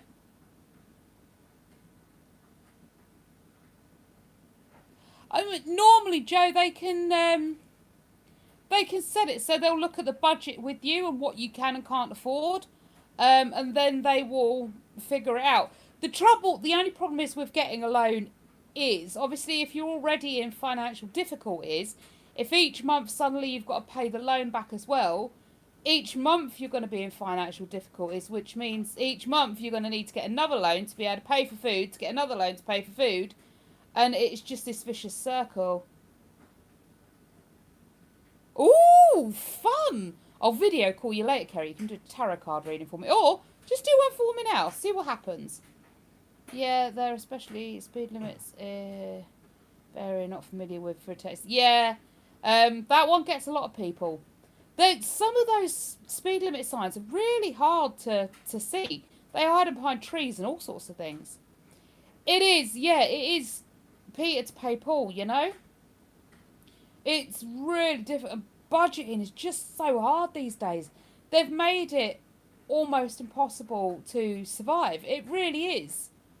Like, I mean, back when maybe my mum and dad were raising me and my sister, you only really needed one parent to work full time, and maybe the other parent could pick up something part time, you know, just to sort of, I don't know, for niceties and that sort of thing. But now, if both parents don't work full time, you're like, you can't do anything. It's ridiculous. This country has got itself into a mess, mate. An absolute mess. These are my bills. Joe, have you tried the, whatchamacallit, Citizens Advice? They can be really quite good. We actually went to Citizens Advice once and we got some pretty good advice. And it saved us a good portion of money. So yeah, maybe try Citizens Advice. They may even be able to help you with food and stuff like that, you know? It's worth a try. Why can't you? I ask these questions. Obviously, it's a public forum. If you're not comfortable answering, there's no need to. But is there a reason you can't go out? Yeah, I think Citizens Advice can help with food bank referrals, Kerry. I remember someone doing it.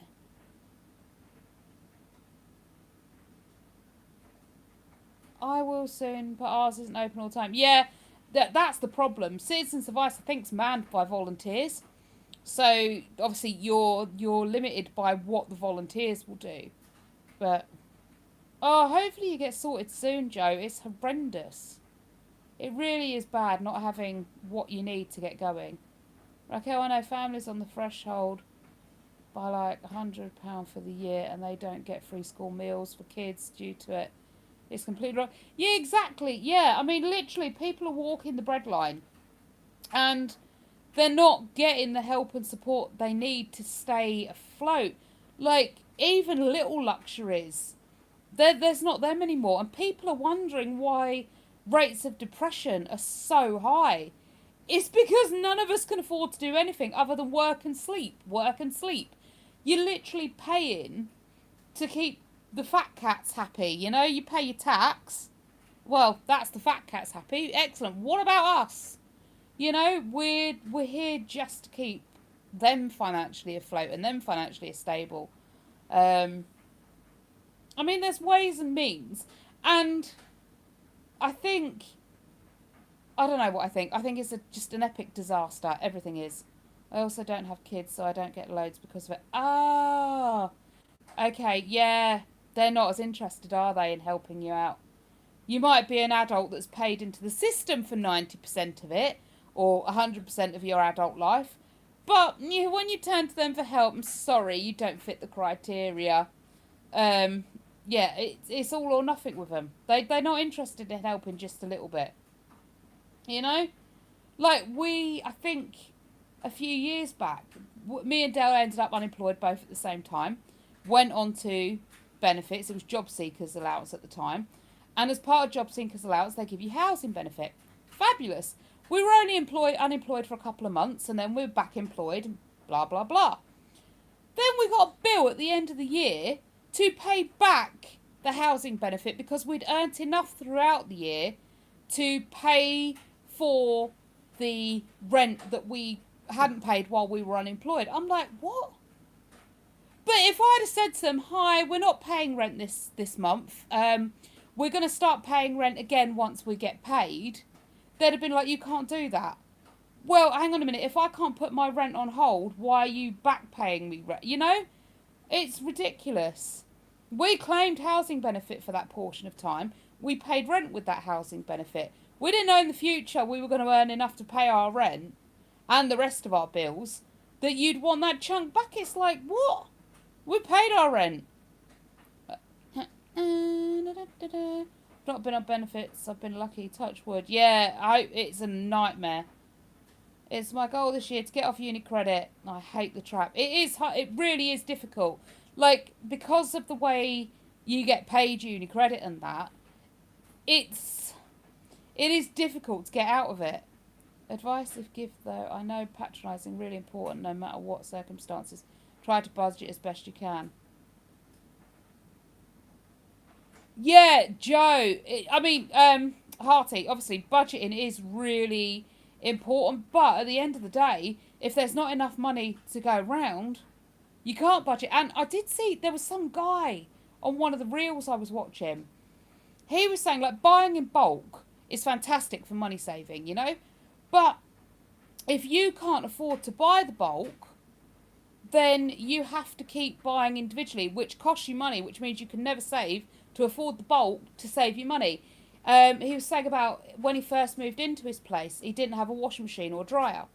So they used to have to get all their stuff together, go down the laundrette, wash and dry their clothes, which cost them money because you have to buy like petrol for the car, you have to pay for the soap, you have to pay for the machines and all this jazz. And because they were literally walking the breadline, that took all their money they had. They didn't have the money to save for the washer and dryer that would have saved them the money to be able to save for other things. And it's so difficult to get yourself off of that breadline. It really is hard. But it does start with taking care of the pennies, and the pounds take care of themselves. Like, little by little, you just have to pull yourself out of it. It is literally budgeting down to the penny, and every spare penny you've got is worth saving. Joe, Dale's got the same problem. He's applying for loads of jobs, but every job he's applying for, no, sorry. No, sorry. No, sorry. I was saying to Kerry the other day, it's not because you're unqualified. It's because now all the jobs, or pretty much all the jobs, go through an algorithm. If you don't say the right words for that algorithm, your CV never lands in front of a human being to be read. The algorithm instantly kicks you off of the system and says no, rejected. It's like, what do you mean no, rejected? I've done this job for 12 years. You know? But yeah, he can't get a job either. Need versus want has to be taken into account. It's heartbreaking. Yes, need versus want does. It really does have to be taken into account. There is a balance there to be made as well with... obviously, some wants have to be taken into account too, because if you're constantly working and coming home for just paying bills and barely scraping by doing that, your mental health has to starts to suffer. So yeah, need versus want is a very good one that you have to really try and balance as carefully as you can. It's a long road. It feels impossible. Honestly, it is. Like how Hearty's saying, like I was saying, you have to take it almost a penny at a time. Instead of going, well, I've only got £3 left, what can I do with that? Nothing. I may as well blow it on a coffee and have a little treat. Don't have that little treat. Save that £3. It might only be £3. You do that every week, though, and it soon mounts up to something. Ah, Tom, thank you for the sub. The job centre don't understand even. No, the job centre don't want to understand. I'm pretty sure of it. They really don't care. Quite lucky we've got a quite good work coach, haven't we? Or you have. I don't see the same work coach every time. But the problem is, you start getting to our age, I don't want you anymore. Because minimum wage for us is like £12.20 or £12.40 or whatever it is.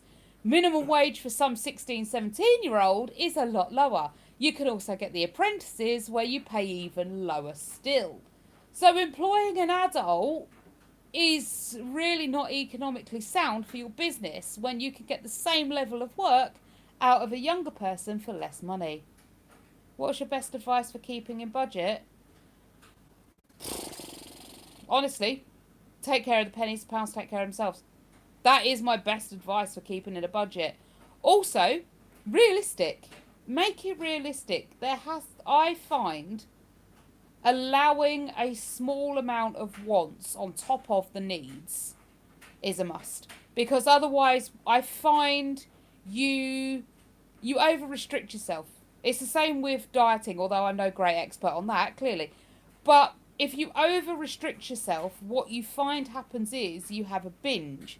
And that binge, that splurge, will end up costing you more in the long run than if you just were to say, okay, so every Friday I'm allowed to go to coffee shop and I'm allowed to buy myself my favourite coffee. Once a week. That's it. Once a week. Or okay, once a month I'm allowed to pay $8.99 and get Amazon Prime, or something like that. But one little thing, just that one little want, stops you feeling over deprived and binging. I don't think the job centre actually help you to find work anymore. It's just an advice centre and monitoring building. I remember you used to be able to go in and print jobs off you were looking for. Yeah, exactly, Kerry. And me and Dale were talking about this the other day. You used to be able to go in there and you'd say, look, I found this job, and they would help you apply for it. They'd probably even ring the employers for you and then put you on the phone. And I'm pretty sure the job centre, I've got no proof of it, it's just gut feeling, but I'm pretty sure the job centre had a thing going with the employers that if the employers employed the person that was in the job centre going for the job, they would probably give them a financial incentive. I mean, the government are all about financial incentives to do things, so it would seem logical that if the employers employed the person that was sitting in front of them at the job centre, they would get a financial incentive. Because well, I know people did struggle before, but I don't remember it being this bad before. Meal plan is also helpful, even if not much money in it. Yeah, meal planning is a big one. And I find as much as you can scrimp with the meals as well. I mean, we can do a full family shop for 4 people for a month for about 150 quid. Are the meals processed? Yes. Are they as full of nutrition and vitality as they could be, like with fresh organic? Probably not, no. But are they going to sustain life and stop you being hungry? Yes. So for 4 people's dinners for a month, about 150 to 180 pounds. So it's doable. You just have to really budget what you're doing and not be. You can't afford to say, I have to have meat, veg, and be organic and that sort of thing. It's just not practical. Not at this point in life, anyway. Then they call the job. Yeah, exactly. I pay for my needs, leaves me 100 quid for the month for food. That's doable, Joe. 100 quid just for you. £100 for food for the month. That's doable. I would ask for a meeting, as £25 left for food a week is not a substantial amount to live on. I'm baffled then. I don't honestly. And I've done a video. Well, we've actually got a video on my channel of our shopping. And I mean, some weeks we do go a bit lavish. Not weeks. Some months we do go a bit lavish, and we have pushed it to about 200 quid, haven't we? Mm-hmm. The food shop, 200 quid for 4 people for a month, but that's still 50 quid a head for the month. So 50 quid for 4 weeks worth of food per person. It's not bad, is it? It's not bad. So it's very much doable. Like I said, it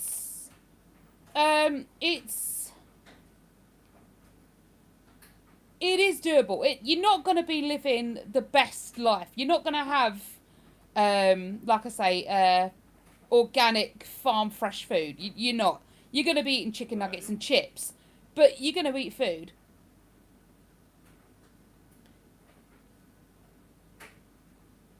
Yeah, see, they are 2 of the habits that you can try and get rid of as best you can. Alyssa got a breathalyzer. I got her a breathalyzer for Christmas, and actually she stopped vaping with it. So they're worth their weight if you can get one. It's only about 10 quid, and you get filters for them as well, so they taste different. But yeah, £100 for a month for one person is definitely doable. That's not right for amount to survive on, I don't think. What, for us? Yeah, no, I assure you, we're surviving on it quite well. As is amplified by my double chin. Obviously I work, and I will buy myself, like my little treats and that sort of thing, because I work and I can afford those, so, yeah. I don't have I have what I can get at Iceland's. Yeah, we do Iceland shop. Honestly, I swear to you, there is a video on my channel of exactly what we brought. We do get, so we go to Asda, and that's where we get the dog food, Bread, juice, bread, that type of stuff. yeah. Sundries. Yeah, sundries. But I mean, Craig, honestly, Craig could drink water. We don't need the juice. The bread and that is only for Craig's chocolate spread sandwiches because he likes those.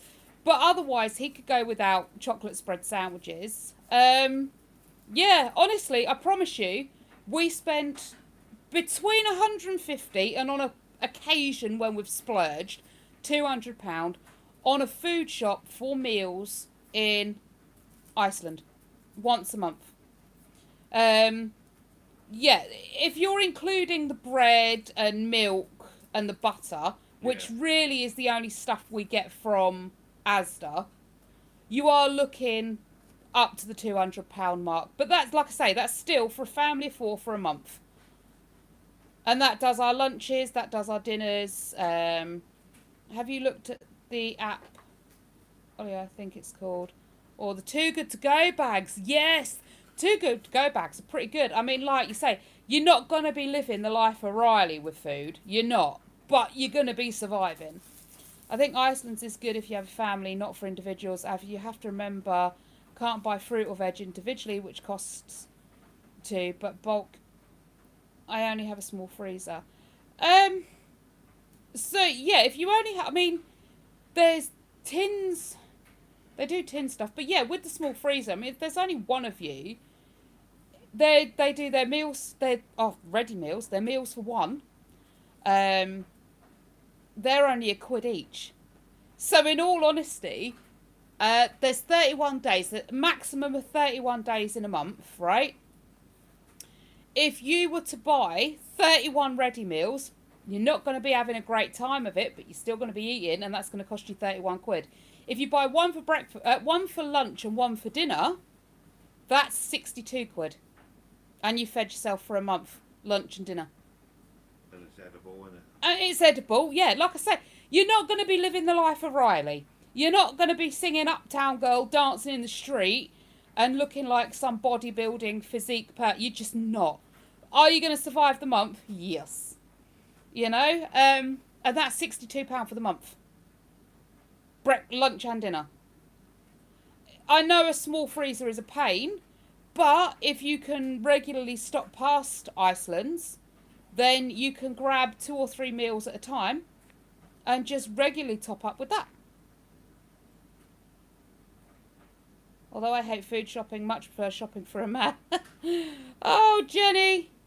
You need a nice flash man, don't you? Plenty of cash. Aldi cheapest for 1 bag of pasta, 30p.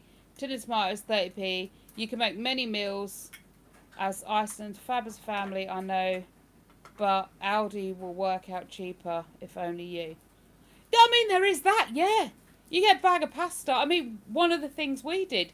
So you can get a massive... yeah, Aldi's rubbish for family shopping. Yeah, Aldi is bad for family shopping, but it's okay for individual shopping. So I can't advise on Aldi shopping like Hearty can, but...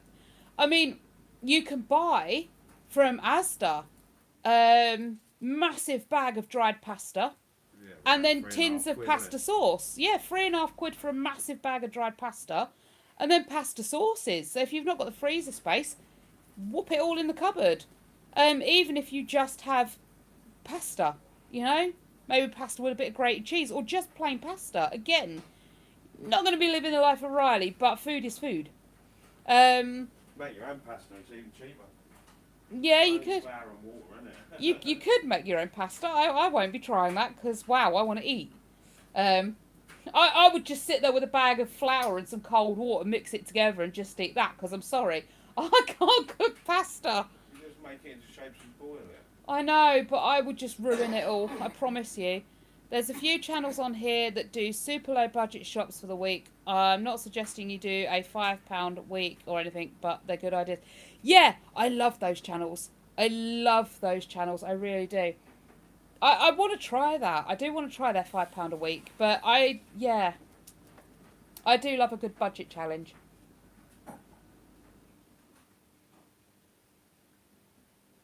I'm absolutely sweltering. That heating's got to come back on again. I hate our heating system.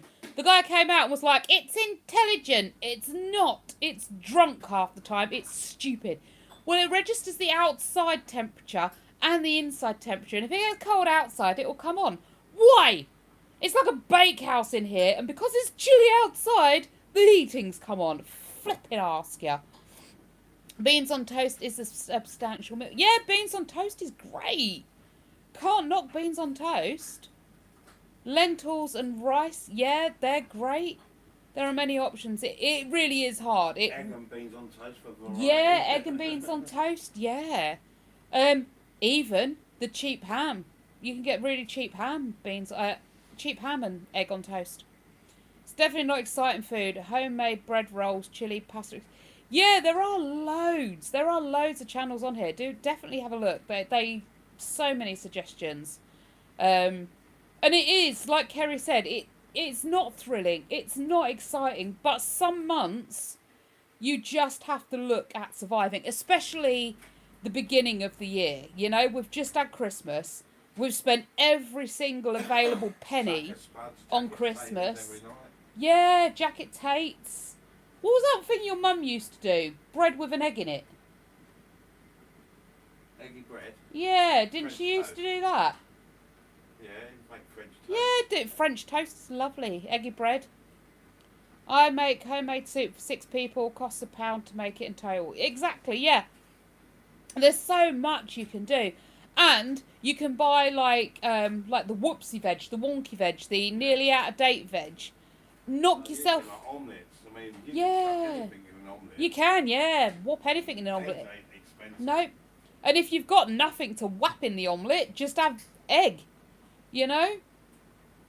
I have to be careful what I eat. Can't have onions or chilli. Yeah, leave out the onions and chilli then. I hate chilli.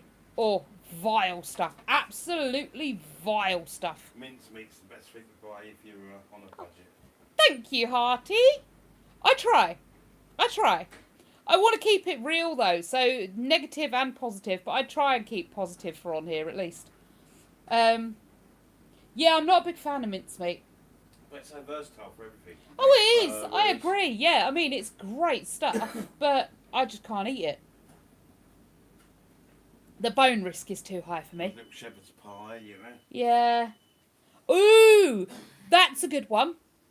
So, my mum has many, many faults. I will give her that. But one of the things she did make really well was bulgur wheat, a little bit of like stock, mashed potato over top, bit of grated cheese, and she used to make vegetarian shepherd's pie with bulgur wheat. My goodness, did that fill you up. Oh, it was like eating lead. It was really, really filling. But cheap as chips.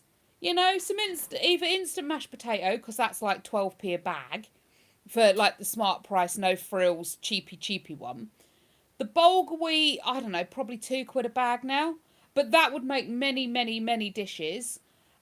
Cheese was optional. I mean, I can't have cheese on mine anymore. But a bit of tomato soup. Ew, that sounds rank. Del agrees with you, Jenny. But no, honestly, bulgur wheat, stock. There's the meat. Bulgur wheat. You said wheat, but you didn't say meat. Bulgur wheat, bit of stock, soak it so it gets all big and fat and cooked. Whap it in your tray. Bit of instant mash on the top. Grate a bit of cheese. Pop it onto the oven, under the grill even, until the cheese goes nice and brown, or your potato goes nice and sort of brown, crispy on top. Boom, you're good to go. Nice little meal. Bit of tomato sauce on it. Handsome it was. Although saying that corn bolognese, Yeah. isn't that bad, is it? No, it's As a meat lovely. eater, Yeah, it's I not mean, that bad. you do have to put beef stock in it to make it taste meaty, but texture-wise, you wouldn't know much difference. You got it? Or do you want me to read it? No, I'm just going to hide it because I don't know what that is. So, yeah, it was good. And we used to freeze it as well. You could freeze it and then just microwave it. I was almost, when I was sizzling some mushroom. How on earth did you manage that, Jenny? Mind you, I could probably achieve it too, but how did you manage that? There's always a way through. I know it's hard, no matter all people say. There is. The hardness comes when you can't see the wood for the trees. You get so stuck in what you think you can't do. You don't look at what you can do, and that's where the hiccups come in. I get corn mince or small pork mince and bulk it up with corn mince and get a meal for today and one for the fridge for 4 people. Yeah, exactly. You got to beef it up where you can. We do homemade pita pizzas. Hearty, I love that. Homemade pita pizzas sounds gorgeous. Jenny, why are you gonna vom? Jenny is used to the finer things in life. Yeah, Kerry, I think Jenny's husband spoils Jenny. Jenny's husband is definitely a financially stable man. 6 pita, 50p in Aldi, tomato puree, cheese toppings. 10 minutes in the oven, 108 degrees, a few chips on the side, about £2 in order to feed 6 of us. Yeah, see, there are means and ways. The problem becomes dietary requirements. That's a big issue, and sensory special needs. Like there's a lot of things I can't eat because of the texture. There's like a texture risk thing. I can't eat lots of certain things. Craig, he has a similar issue. He can't eat certain things because of the textures like touching and contaminating each other, so he can't eat that. Alyssa's got a similar issue because she's got like a contamination phobia. Her OCD is really bad. Although now she's on her sertraline, that seems to be packing itself in nicely, which I love because now she's able to eat meals with the family, which is fabulous. But yeah, when you start getting into dietary requirements and things like that, that's when stuff becomes really, really difficult. Exactly, yeah, it'd be a lovely lunch. And like I say, the thing is, I think a lot of us as well have become overly used to oversized portions. Now, I know in the UK we're not too bad for oversized portions. There are worse places, but if you look on the back of a packet, it tells you how big your portion size should be. 99.99% of us are overdoing our portion sizes, and we've become so used to that now that a recommended portion size is, like Dell says, if you're a sparrow, it's great, but we're not. And we've become so used to eating that much that we can't calm it back down. Because, I mean, even this morning, I had a bowl of cereal. I think the recommended... 35 grams. Yeah, 35 grams is the recommended portion size for a bowl of cereal. Yeah! I'm like, stuff that. 3 or 4 portion sizes is what's going to keep me full. There is no way 35 grams is going to keep me satiated for more than 10, 20 minutes. Even a hamster would come back. Yeah. I mean, get off your wheel. But... if you did the recommended portion sizes, how long could you drag that out for? And actually, would your stomach sort of shrink back? Would it come back? And eventually you'd be satiated by the portion sizes. I'd have starved to unalive by then. Yeah, innit? Yeah. You'd given up on everything long after that. I'm going to give pita pizzas a go. Good on you, Kerry. Give them a go. Let me know what they're like. I once made a trifle. It was my main food achievement in my life. I've done a packet trifle, if that counts. It takes a few minutes. Oh, does it? Trifles are lovely, but they're such a pain in the beer. Yeah. It takes a few minutes after the recommended portion size to feel full. It's true. We eat too much, more than we need. Yes, so, Z, it does, honestly. I've never, honestly, well, I have tried the portion sizes, but not for long, because you get too hungry and then you eat more. Hi, Belfast. Art, no. It's like the beef stews I get, it says serves 2. No, it doesn't. It barely serves me. Yeah, innit? Yeah. All those chocolate gatos. Serves 18. No, it doesn't. No, 18, no. I trialled it They made a batch of egg mayo and gave kids sandwiches. Didn't tell them specifically. Said, "Mum, this egg sandwich is the best. Which one is it?" Exactly. Yeah, hearty. Homemade stuff is good. It's meant to take 20 minutes to feel full. Yeah, I think that a lot of that's been lost too, because we're so used to eating. Once your brain says, you're full, obviously 20 minutes has elapsed, or that time span has elapsed. Now you're feeling full. So you're used to that hefty portion size being what makes you feel full. And it's not actually the portion size that makes you feel full. It's the fact that you've eaten and then you go past feeling full, but because your stomach's already digesting the food, you never feel overfull. Haha, Raquel. Yeah, I's good girl. I quit smoking years back. Many years back. I forget how many years back now. I used Paul McKenna Hypnosis. And yeah, that was it. I read the book. And the very next day, I didn't smoke anymore. I was done. No cravings, no looking back, no thinking what if, no wanting to try it, just done. And actually, after doing the exercises, I honestly look at people who do smoke now and I think, how? Why would you even? It seems so alien to me. I couldn't even think about doing it. Really, Joe? See, I never get... Well, I do feel sick, but my brain never says stop. I just keep going. I get the time and effort in the kitchen to save money is so daunting, but honestly, once done, it doesn't take long at all, and you will feel so good. Honestly, Hearty, I hate cooking with a passion. I'd rather do pretty much most other things than cook in the kitchen. Sometimes I get this little wave of, yeah, I want to, and then, no. My department. It is Dell's department. Heard Paul McKenna, good. Did you read the book or the audio? So, Hearty, with the Paul McKenna thing, I got the book, which comes with like an audio CD. And I literally, once I brought the book, I sat down with it at home and I read the book cover to cover in one sitting. And I tried the audio CD, I just listened to it. I woke up the very next morning and I wasn't a smoker. That quick. I did work through there's exercises in the book and you have to listen to the CD a few times and like work through the program. But literally the very next morning, I woke up the next morning and I didn't smoke anymore. Dell used to roll them for me. And he was like, would you like one? No, I don't smoke anymore. And I think he offered a few times because he's so used to offering when he was rolling himself one that he would offer to roll me one too.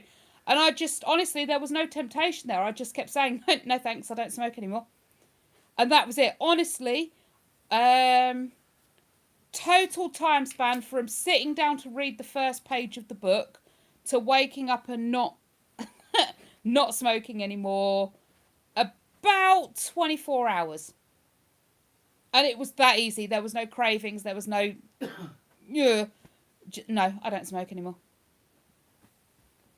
It's my birthday today and no one has sung me happy birthday.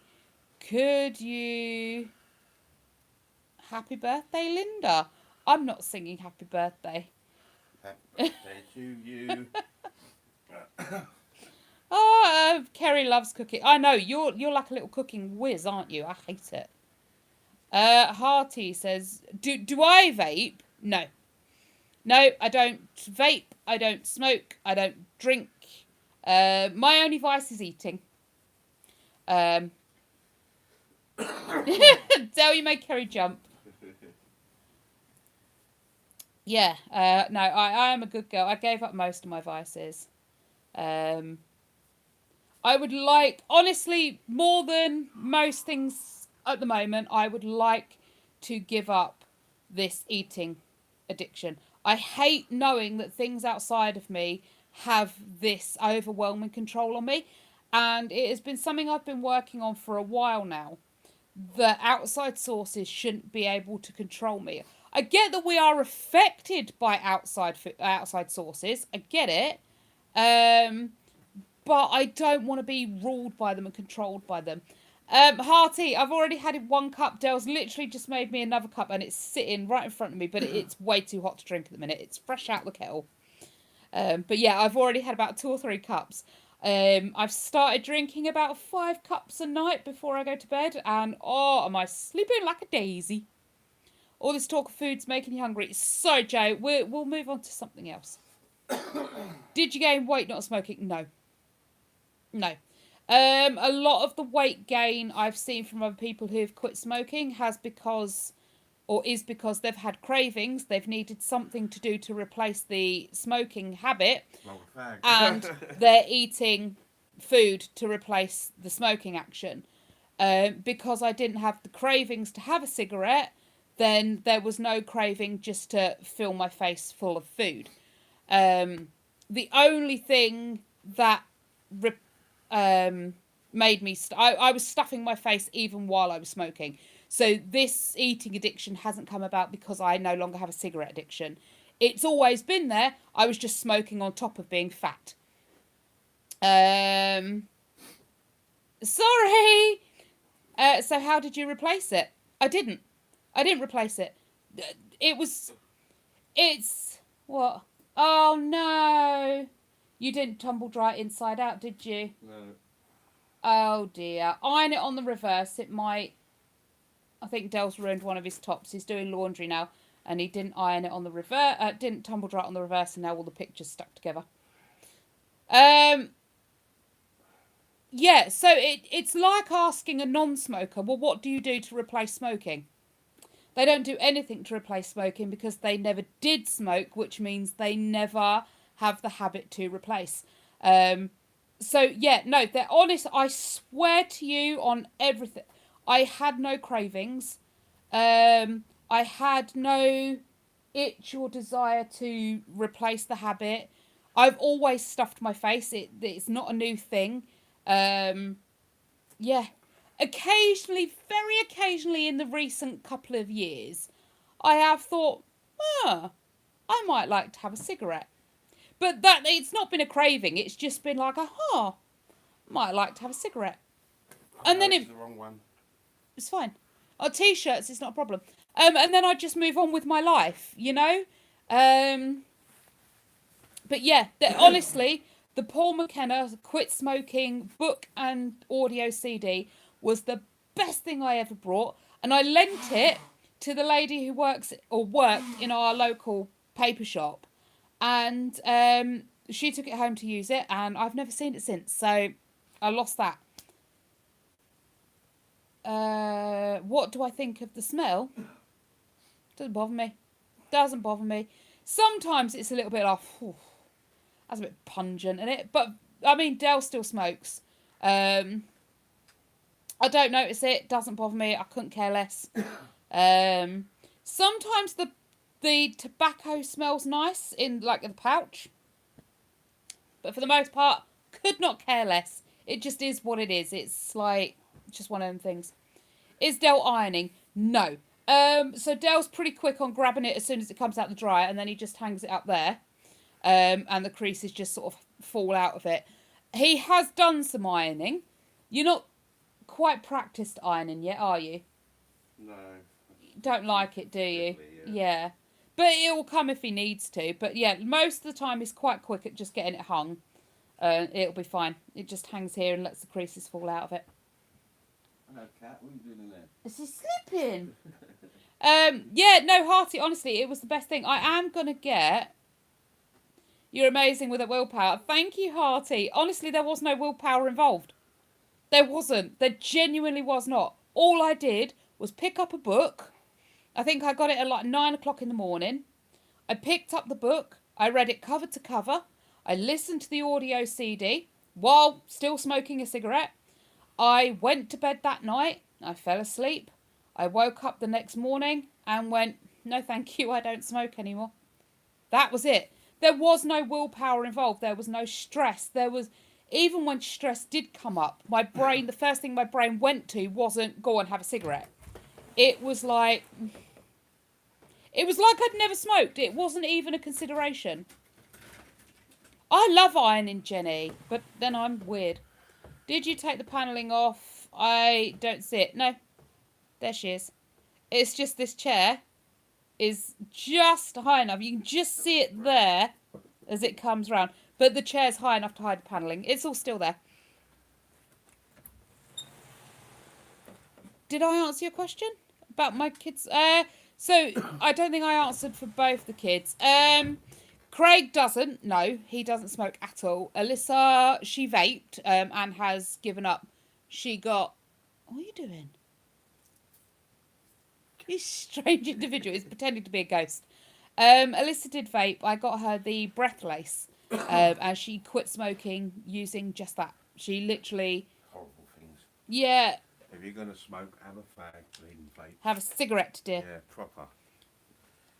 It was blending in. It's the lighting, perhaps. Maybe. How did you possibly cope with the stress? I just was stressed. Like, if you imagine a non-smoker, when they get stressed or something bad happens, like someone passes away in the family, how do you cope with grief, loss, stress, worry? You just do it. You just experience it. You just cope. It honestly, it wasn't even. It was like I'd never smoked. It was like there was no other consideration there. It was just what it was. Oh, I'm stressed. Okay, cool. Cup of tea. We're British. Yeah. A cup of tea does go a long way to being stressed. But no, it just, honestly, it wasn't a thing to think about.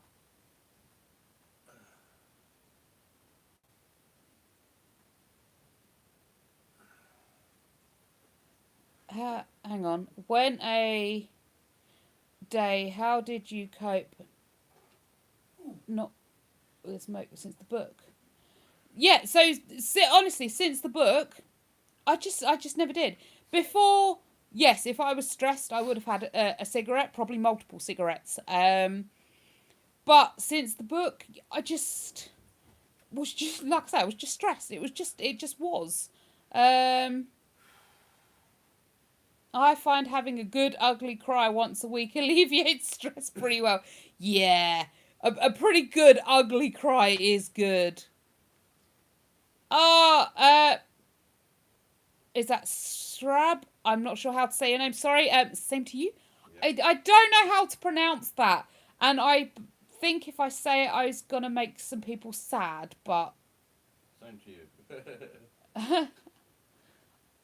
I want to try and say it, but I risk causing offence. That's incredible what went through your mind when you wanted... that's incredible. What thought went through your mind when you wanted one? I didn't. Honestly, there was no thought process. So, imagine I said no, and honestly didn't crave at all. So imagine I say to you, oh my goodness, how do you cope not clapping your hands every time you're stressed? Yeah. That thought process you're having there is the thought process I'm having now trying to explain the lack of interest I had in cigarettes after reading this book. Like, you've never clapped your hands while you're stressed. So why would you clap your hands when you're stressed now? That's not a coping mechanism you use when you're stressed. So it's not... You don't instantly think, oh no, I've got bills due, I've got my tax return due, I better start clapping my hands. Because it never was a thing. It was never something you did. It was never something you went to do. It was never something you had an impulsion to do. After reading the book and waking up the next morning when I was stressed, my brain never even went, have a cigarette. It just went, oh, I'm so stressed. And I just lived with being stressed. I just worked through being stressed. It never even thought, clap your hands. There was no process there for doing it. So yeah, literally, imagine someone tells you clap your hands because you're stressed.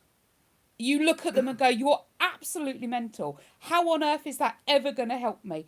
And that's the way I look at people now. When people have a cigarette, they're like, oh, I'm so stressed, I've got to have a cigarette. I'm like, is that actually going to change anything? Really isn't, is it? Like, how does smoking that cigarette change the fact that you're stressed? It really doesn't. 17 years now, isn't it? When you had Craig. Yeah, I think, yeah, probably, yeah, about 17 years, yeah. It's been a while. And like I said, I've lived with Dale the whole time, who also smokes, so it's not like I had a smoke-free environment. I've done it with him doing it the whole time. Yes, it wasn't hard at all. It really wasn't. Soppy movies, thinking about problems, remembering sad times in my past.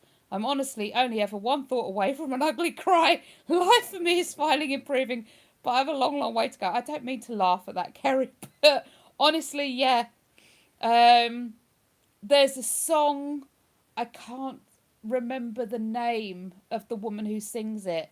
But if you go on YouTube and you type in I'm only one drink away, that is kind of life a lot of the time, and that's very like telling. Not so much with drink, but just with the whole life story thing. Wow, it's such a long time. It really, yeah, it has been a long while. It doesn't seem like that long. Did you do anything to replace it? Hearty, no. Like I said, there was nothing to replace. Honestly, I woke up the next morning and it was like... Just disgusted it, didn't it? Yeah, it was repulsive. It was like, there was no... Which is the whole point of the exercise. Yeah, there was no habit to replace. Again, it was like, clap when you're stressed. Well, I've never done that. Why would I... What? No. You know, it did. It repulsed me. Even the thought of having a cigarette, it was like, no. No, can't do that. But that's the whole point of the That's program. the whole point of the book. Yeah, it's all in there. Hey, baby Nova. Say hi. No, you're gonna... Oh, goodness, what are you doing? My fault's on stopping. No, you're right. There we go. So yeah, it just... I never replaced the behaviour. There was nothing there to replace. I wouldn't say my fault's on it, but she'll be cross at me because she's live. Wow, even more impressive to me trying to quit when someone else is smoking. Yeah, honestly, it was easy. If you're trying to quit smoking, get that book and that audio thing. Giraffe likes the pussycat. Oh, you like the kitty. What's your thoughts? Oh, what's your... Dale doesn't want to stop. Dale's happy doing it, and he won't stop. He doesn't want to stop. It's not on his agenda, so... Do you think that's why seals don't stress? Because they clap a lot? Jenny! Yeah, maybe. Maybe they're clapping to stop the stress. Maybe we should all start doing that. Every time we're a little bit mardy or stressed, just start clapping and see if it works. Can it? Yeah. Oh, no, yeah, they're probably all having a blubber. A good ugly cry. Tried the book, lol. Why you think I'm so amazed? You've actually tried Paul McKenna's Quit Smoking book. Did you do the DVD too? The audio book? Because you have to do both. And one person's way might not work for someone else. Well, yeah, that's true. You also have to have faith that the book, the audio is going to work. And you have to do the exercises. Like, you can't... I mean, I just did read the book and listen to the audio. But then I spent a couple of days after, even though I wasn't... And to be fair, you was barely a smoker, was you? Yeah, I used to smoke, same as you. But not for many years. That's what I mean. Yeah, it wasn't a Compared to me, long-standing thing. in primary school. You know? Yeah. But also as well, like, yes, I did read the book. Yes, I did just listen to the audio. Woke up the next morning and didn't want a cigarette. But even though I didn't want it, I continued to do the exercises for a few days afterwards. So you have to work through all the programs. On the keyboard. She's being naughty. The cat's in devilment mode. Pest. No, she's going to sit there now, so you can't put it down. No. She's refusing you. It is, yeah, like Kerry says, you do have to believe that the hypnosis is going to work for you, because it's a kind of a mind over matter thing.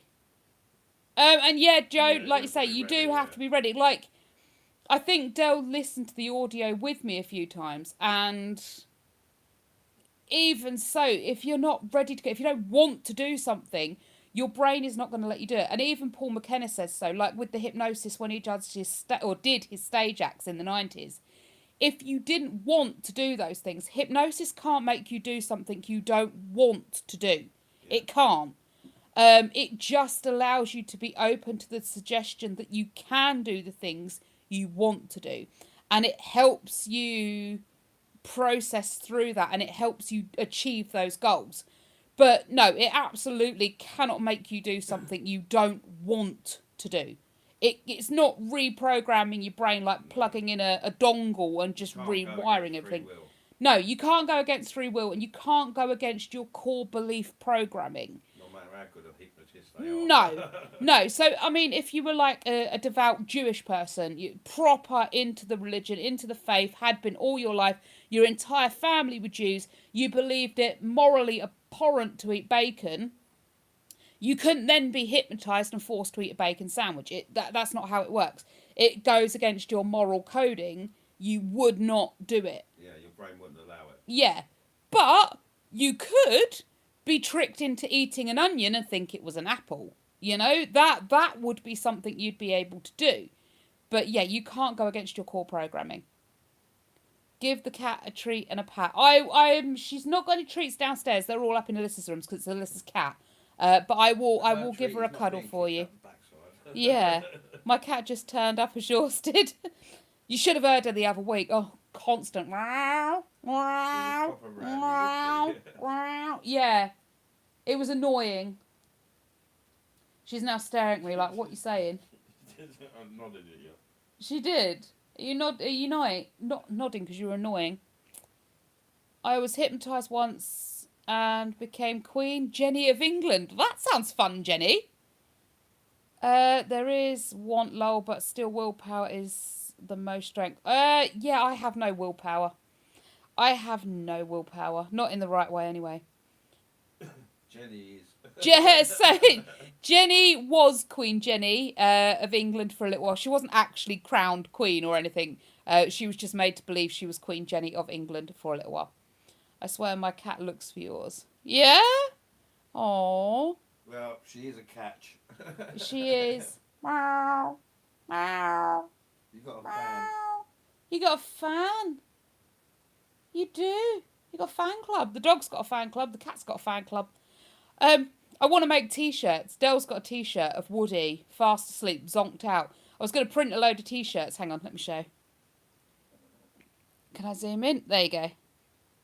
Woody zonked out. I want to print a load of t-shirts and sell t-shirts. Yeah, we're talking about it, not to you. You clearly do have willpower to stop smoking. Honestly, it wasn't a part of it. There was nothing to willpower over. I just didn't smoke anymore. You have a dog. I love dogs too. Yeah, we've got a dog, we've got a cat, we've got 2 tarantulas, 1 jumping spider. That's it now. We did have more pets, but they're all gone.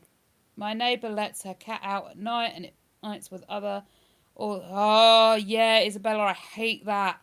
Oh, you can hear all night. Wow. And yeah. Oh, very nice animal. I love dogs and cats. Dragon Fruit likes your t-shirt. Thank you. It's got my boy on it. It does. Your boy. Scary tarantula. Big spider, yes. Yeah. Yeah, they're not massive, but they're bigger than your normal house spider. Well, I don't know, they're quite massive compared to a normal house spider. I suppose, yeah. There's bigger breeds out there. Lucifer, yeah, Lucifer is big. Quite big. Yeah. She's the size of your hand. Yeah, I wouldn't want to hold her. Definitely wouldn't want to hold her. I would like to get a Goliath, though. Can you make me a t-shirt with Chris Hemsworth? Jenny, A, I have no idea who that is. B, I don't think I'd be able to use his image without copyright infringement. Any t-shirt printer, they'll print you one. They'll print you one as long as you've got a photo to put on it. Yeah. So, I don't know, getting a photo of him in his underpants might be a little hard, but, you know, there might be one that exists somewhere. You should Google it. Try it, yeah, why not? You're scared of spiders, Sarab? Like a huntsman spider. He's a bit bigger than a huntsman, a bit fatter, but yes, pretty much like a huntsman. I wouldn't mind a huntsman, but I definitely, they are pretty cool. They're kind of like jumping spiders. Yeah, They're fast. And they're not too bad. They can give you a nip, but they're not venomous, really, are they? No, like bee sting, isn't it? Yeah, they're like our house spiders. They can give you a nip, but nothing awful. You do know you Googled him on the live the other... No, Jenny, I have no recollection Probably. of that. I probably did, but I have no recollection. My CCTV went off early hours. The amount of foxes out there, you don't even realise when we're all tucked up. Yeah, no, the wildlife is crazy. Camel spiders, they're horrible things they are. Really? I've heard of them. I don't think I remember seeing them. I reckon there's plenty of pics of that out there. Probably, Kerry, yeah. Yeah, we've got to get a Goliath. Let's get a Goliath. Let's get a big, fat, beefy spider. Big Goliath. Yeah. A dirty, big, fat, great big Goliath. We're doing it. We're getting a big Goliath. They'll always wanted one anyway. So it's not... Get a sling. Yeah, a sling Goliath and grow it. Yeah, like we did with Lucifer. It's not me getting a pet. Technically, it's Dale getting a pet, so it's allowed. Let's see if we can get a pot that's big enough for this one first. Because... Well, the Goliath's going to need one like the size of that cabinet. The Goliath would be all right in the fish tank. Yeah. Excuse me, ma'am. No more pets. No more mammals. And technically, it's not me getting the pet. It's him. And yes, no more mammals. 100% no more mammals. That one I can promise you on for now. And I would like everybody to disown me should I get another mammal. Like, honestly, no more mammals. I do not want anything that can come out of a cage. Do you know what? I don't even want a hamster. Locusts, mooses. Yeah, so locusts. Yeah, that's what they have. And as for amount of people letting their dogs on the garden walking off, I'm going to put emotional alarm. Yeah, I would. Yeah, that's not right. Hang on. If Craig can't, Dale can. If Craig can't, what? Yeah. Oh, that's true. Actually, to be fair, after we said no more pets, we did get Craig a jumping spider for Christmas. So. I love dogs, but gosh, pick it up. Yeah. Exactly. Yeah, I agree. There is no excuse for it. And then one is to pick it up and then just throw it. Yeah, or leave it in the bags just next to the side of the path. Yeah. Why are you bothering? Yeah. No, you're busy enough. Yes. So with the spiders, there's not much really in keeping them. We've got a timer that turns on their lights. We can get one that turns on the heaters. So that's not a big issue. Apart from throwing a locust in once a week. Yeah, that's about it. That's literally all they need. Clean. Yeah. It's only because Decca's been sick, we've had to try and figure out some extra care and sort her out for that. But jumping spiders are well cute. I've got one of Freddie Limbra. I've no idea who that is. Yeah. Homer, there should be a fine. There is actually things up that say they fine you, but they've got to catch you to fine you first. Any holidays planned? Yes. So there is definitely Fairground Frights that we will be going to in October. Not sure quite what dates we're going to be going yet, but yeah, we're off to Fairground Frights. Oh, thank you, Homer. But yeah. We're away in September. Yeah, off in September as well. 2 weeks. That was a posh yes, lol. Was it? Sorry. Ooh, yeah, darling. Occasionally I do get a little bit posh. Don't know why. Oh yes, I really must look into that. Yeah, definitely. So the prices on Fairground Frights might change. I tried to book it today, but as Alyssa pointed out, it's still showing dates for last year. So even though I clicked on the date for this year, when you go to buy the tickets, it's changing the date back to last year's. So I don't know if that current price is last year's price still, or is this year's price still. So I'm going to wait until April when the financial year changes over, and then I'm going to have a look again and see if the price changes. But yeah, definitely figure out getting into Fairground Frights. I'll let Dad know as well when they They have released the dates for Fairground Frights, but they've not updated the website so you can book the tickets for Fairground Frights yet. My cat's now meowing. Oh, Joe. Here, kitty, kitty, kitty, kitty, kitty, kitty.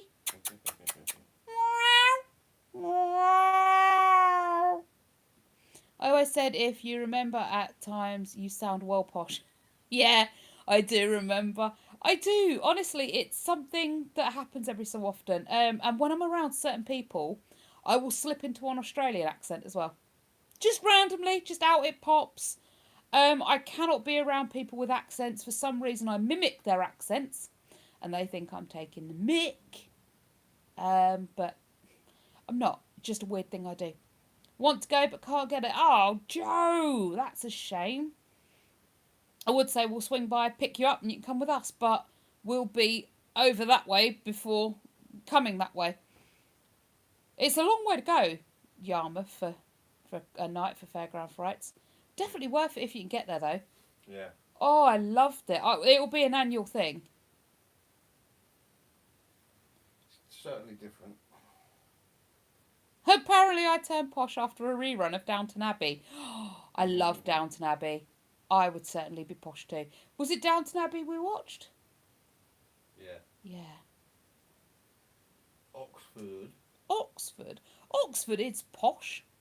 They do the Oxford-Cambridge boat Like race. anywhere it's got its posh bits in it. Well, yeah, I suppose, yeah.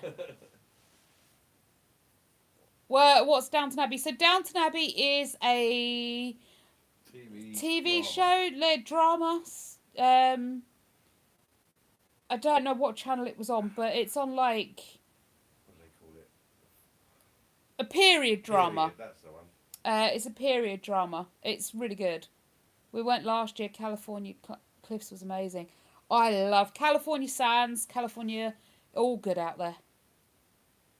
I go Oxford sometimes to Barchester Village. I've no idea where that is. Oxford, I guess, but I've never been to Oxford really. I've been to Oxford a couple of times. Yeah?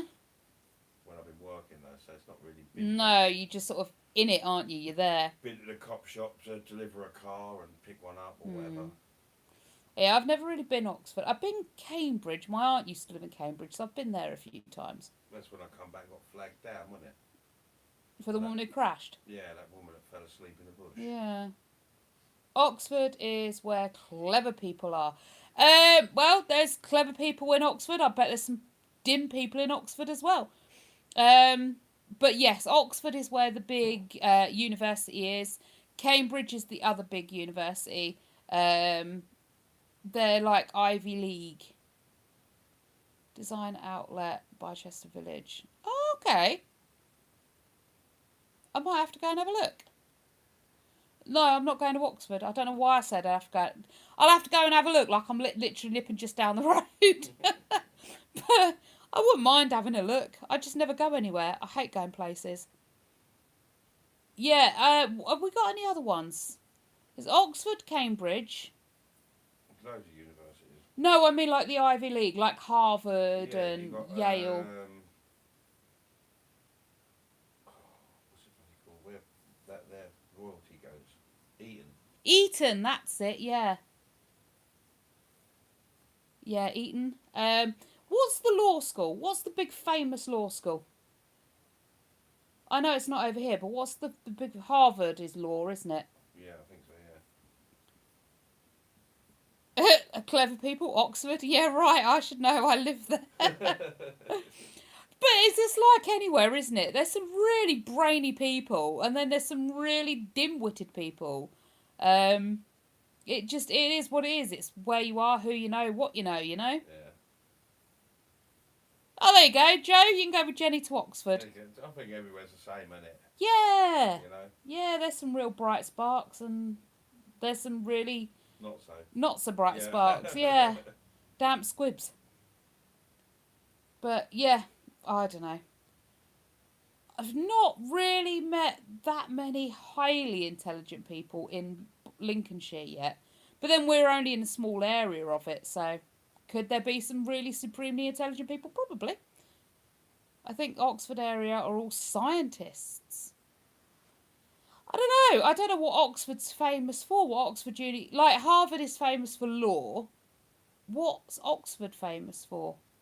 Cambridge is... That's more legal doctors, isn't it, Cambridge? I don't know. What's what? Jenny? What's the... Yeah, what's what? What's... Scientisms. Oh, I think that's scientists. Oh. My hand's going tingly. I got a sleepy hand. Yeah, well, I don't know what they teach you. No, I mean, they probably teach a bit of everything. Harvard... Just a bigger college, isn't it, really? Yeah, Harvard teaches everything. But Harvard's famous for law. We're not scientists, partner, driving instructor. I'm a flight attendant. Very cool. I would like to do that job, but I cannot be on a plane. Oof. Gives me the heebie-jeebies. Not worried about being on the plane, more worried about it breaking down. Well, see, the funniest thing is... It's not like you can call the AA now, is it? No. Well, yes, being 30,000 feet in the air and the plane breaking down is quite a frightening thought. That's not what scares me. No? No.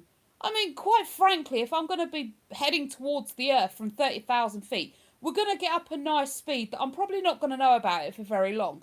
Also, the oxygen masks fall down, don't they? Yeah. So I'm probably going to be up there with the La La Lands pretty quickly on pure oxygen, you know? I'm not going to be caring a lot about it. We're golden, right? Yeah.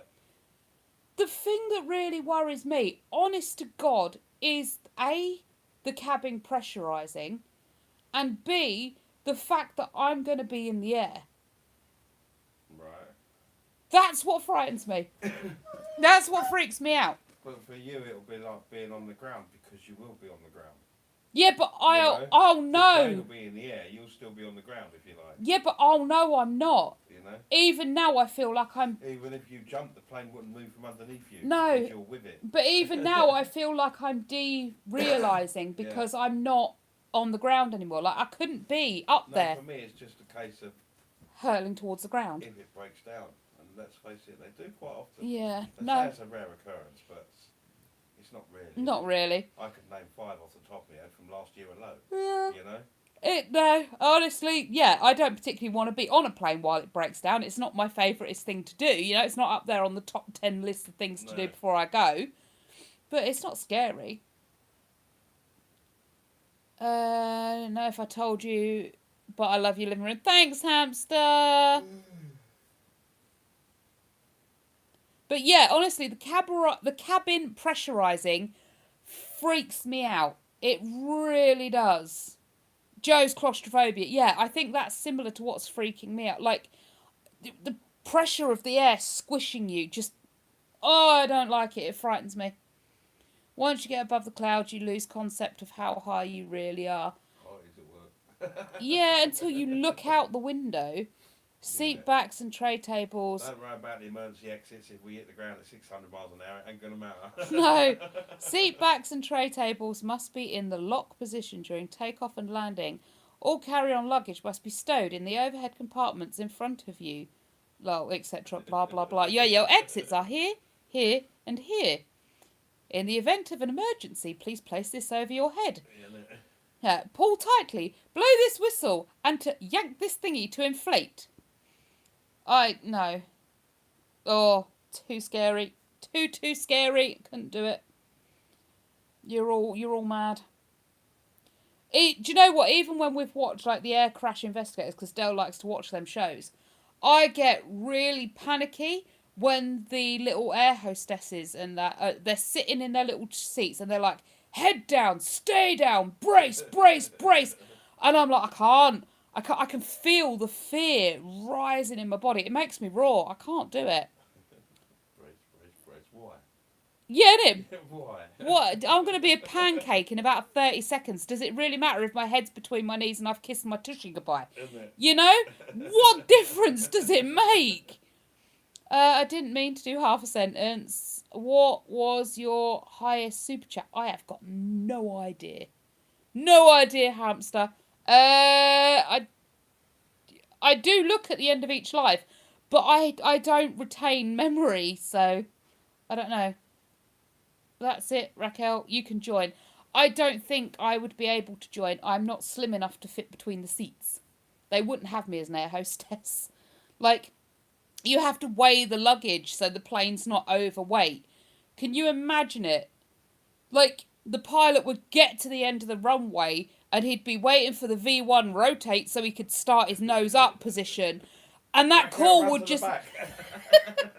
It'd come over the tunnel. This is your pilot, please. Could air hostess attendant Raquel please get to the back of the plane? We need to get this thing off the ground. And there would be me at the back of the plane weighing the tail end down so the nose could come up. Yeah, no. I would send a super chat bomb. Poor hamster, my darling, don't worry. Yeah, exactly, Joe. Bend over, kiss your tucker goodbye. What time is it for me? It is about 8:42. 8:42. It's coming up to like 8:45. You don't weigh it. You don't weigh it. Check-ins for that. Yeah, but honestly, I'm sorry, if someone's going to get charged, I don't know how much it is per kilo they're over in their baggage weight, people are either going to have to be very strict on how much, like, they're not going to have to let any extra baggage in, or they is just going to have to genuinely, they're going to have to just, I couldn't do it. I would weigh the plane down too much. They're going to have to calculate extra fuel for me, you know? You'd be at the back crying during takeoff. I would. I genuinely would. Like the noise of the engines. To be fair, it didn't get shown in Illis's birthday video, right? But we were watching the EasyJet planes take off at Luton Airport. We stood there for a while and we watched them. They landed, right? The EasyJet's planes made a weird noise when they landed. It made me roar. I got into a panic. It made me cry. And it was the EasyJet one taking off as well, didn't it? Yeah. The EasyJet's taking off was what made me cry. So no, I would be at the back of the plane, head between my knees, hyperventilating and roaring, scaring all of the passengers half to heaven because, well, if the air hostess is panicking, I should be too. No, the air hostess is just a wimp. You're all fine. She'll be good in 20 minutes. I couldn't do it. I can't fly at the back. I couldn't fly anyway. Do you know, when I was younger, I wanted to have a go at wing walking. I was the bravest little person going, and now I can't even watch it on TV. Alex, no, Raquel isn't AI. She's just very pretty. Oh, my darling, thank you. Where was the AI comment? Oh, Alexandra, am I AI? I wish. If I was AI, I could change my appearance as much as I wanted, but no, I'm not AI. You wouldn't. They don't do that. What don't they do? I can't fly at the back. You wouldn't. They don't do that. What don't they do? I've missed where that comment came in. Where did that comment come in, Joe? But I would, honestly, I would hide at the back. I would be useless. I'd have a panic attack if we needed the brace position. And honestly, like I said, we were stood there watching them take off. Oh, they don't weigh people. Yeah, they don't weigh people, but they do weigh your baggage. So the pilots can calculate how much fuel they need for the flight. I think it's bad that they don't weigh people. I do. I mean, if you look at it, right, they base it on the average weight. I mean, they did change that after an accident.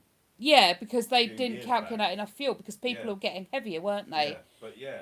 I don't think it should be estimated. I'm sorry, if the weight of the plane is imperative enough that it's used to calculate the fuel for the flight, everybody on it should be weighing. Everybody needs to know how much they weigh to calculate correct fuel for the flight. I mean, if you've got a £600 person on that flight... It seems daft to me that they don't do it. No. You're weighing baggage because it can't be a kilo over, yet you can let someone who's £300, £600 on a flight. They could charge extra. Yeah. Overweight people. They could, but that would be discriminative. Some people baggage under, so even some people bag over. It weighs... And yeah...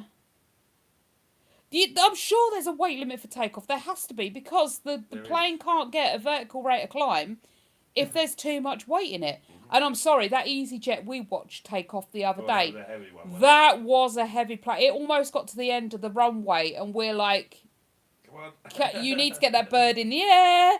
Your nose needs to be coming up.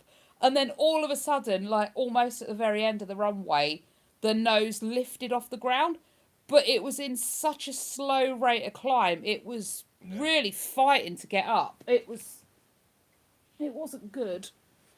Yeah. As they should. It's not discrimination, is it? No. You know? Yeah, I know if you're too big, you do have to pay for On a two train, seats. on a bus, it ain't going to matter. But on No. a plane, it does bloody matter. If you weigh 4 people, Well, yeah, and they're exactly. only counting you as one person, Yeah. you could cause the plane to crash, and it's happened countless times. Yeah, because they've not calculated for the extra Yeah. weight. I mean, you get a fat club going off on holiday. There's 2 planes that have been brought down because Yeah. of an overweight person. It's scary. But yeah, you're right, Kerry. They probably do overestimate just to be certain that our plane took most of the runway to get up. Luton is only a baby. Luton is a very small airport, I must admit. It's not a massive runway on it. But one EasyJet we saw take off was half the runway. Whoop, up it went. It was good.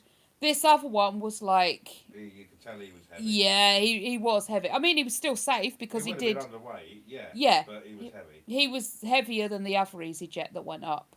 Oh, this chat's hilarious. I'm glad, Hearty. You can tell when they're laden and when they're yeah. This one definitely had more on it than the other one did, yeah. It's funny watching them try and land in the wind, though. They sort of do this whoop, whoop, whoop, whoop, and then they go down. And there was one that bounced, weren't there? Yeah, a little bit of a bounce, didn't he? He got his nose down too quick and then doing, doing, and he rooed across the runway a little bit before he finally got all his wheels on the ground. Most of the landings, though, were quite good, weren't they? They were. There was one that was real smooth. The wheels barely even whoop, as they hit the runway. Because they often make that squeak noise and there's a little plume of white smoke, isn't there, as the wheels slow down to the runway. But yeah, it touched down so smooth. It didn't squeak. It didn't make a little cloud of smoke. It just onto the runway. All the people in there would have been supping on their champagne and just been like... not spilled a drop. Yeah, it would have been great. But... And then we was like, inside it's like this.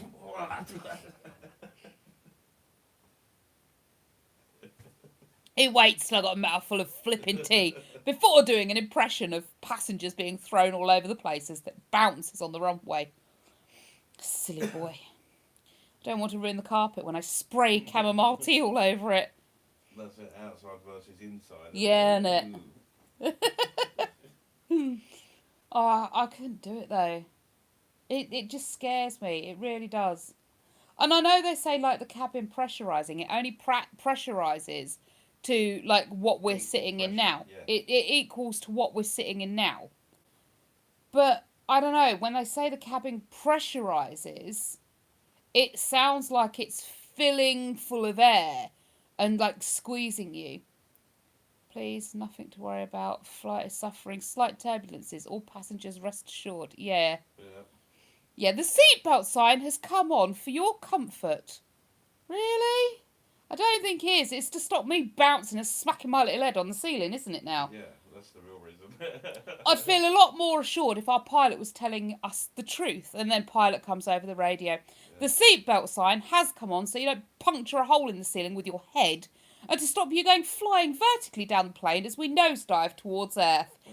Please do rest assured we're doing everything to keep you comfortable while we're currently upside down at 30,000 feet.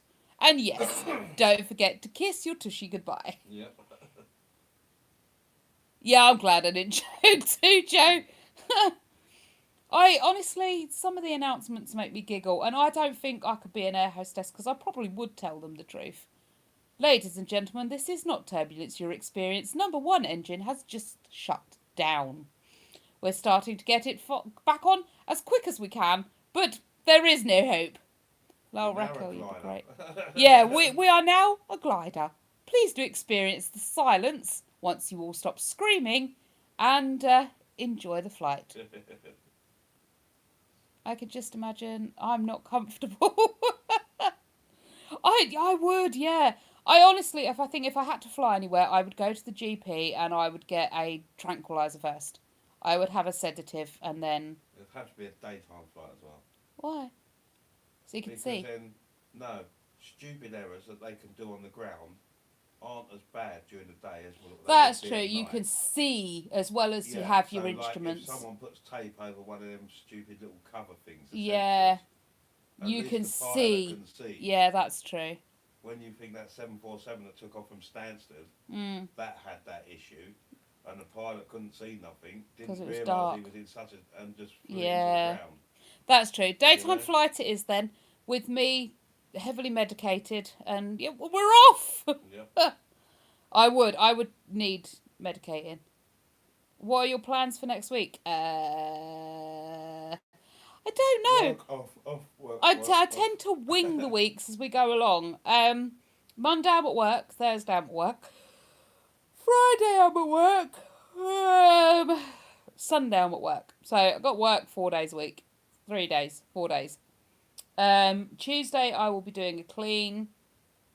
I am hoping to get some extra videos filmed, but I don't know if I'll be getting around to that or not. Pretty easy week, really. Normally is. My week's pretty much the same every single week. We've got Clubber-Size Monday as well, which should be fun. It normally is, although my belly has not been happy the last few days. So I'm not entirely sure. Bouncing around like some sort of happy-go-lucky tiger is a good idea. Do you do the free cleans anymore? Hearty, yeah, I do. I still offer them. No one wants them, so fine. Don't have them then. I don't understand why. When I first inquired about them and offered them, everyone was like, yes, yes, yes, yes, yes. Great, fab. I'll get the business insurance. I'll book you all in. I got the business insurance so I could do it. And no one wanted to know. I was like, I can book you in. And they're like, I'm a bit worried about people finding out where I live. No one is going to find out where you live. I won't film out of windows. I won't film front doors. I won't film anything that reveals anything about you. And you get full rights to see the footage first. And then you can approve it or unapprove it. And that's it, you know? And yeah, no one took it up. Come here. I honestly, if you weren't so far away, Joe, I would consider it. But that's a big long trek. And I am not going near Black Cat Roundabout until it's fixed. Because that terrifies me. I wanted to go down and see Kerry, last weekend. But I could have gone this weekend as well. I get Saturdays off. And I know Kerry's off as well.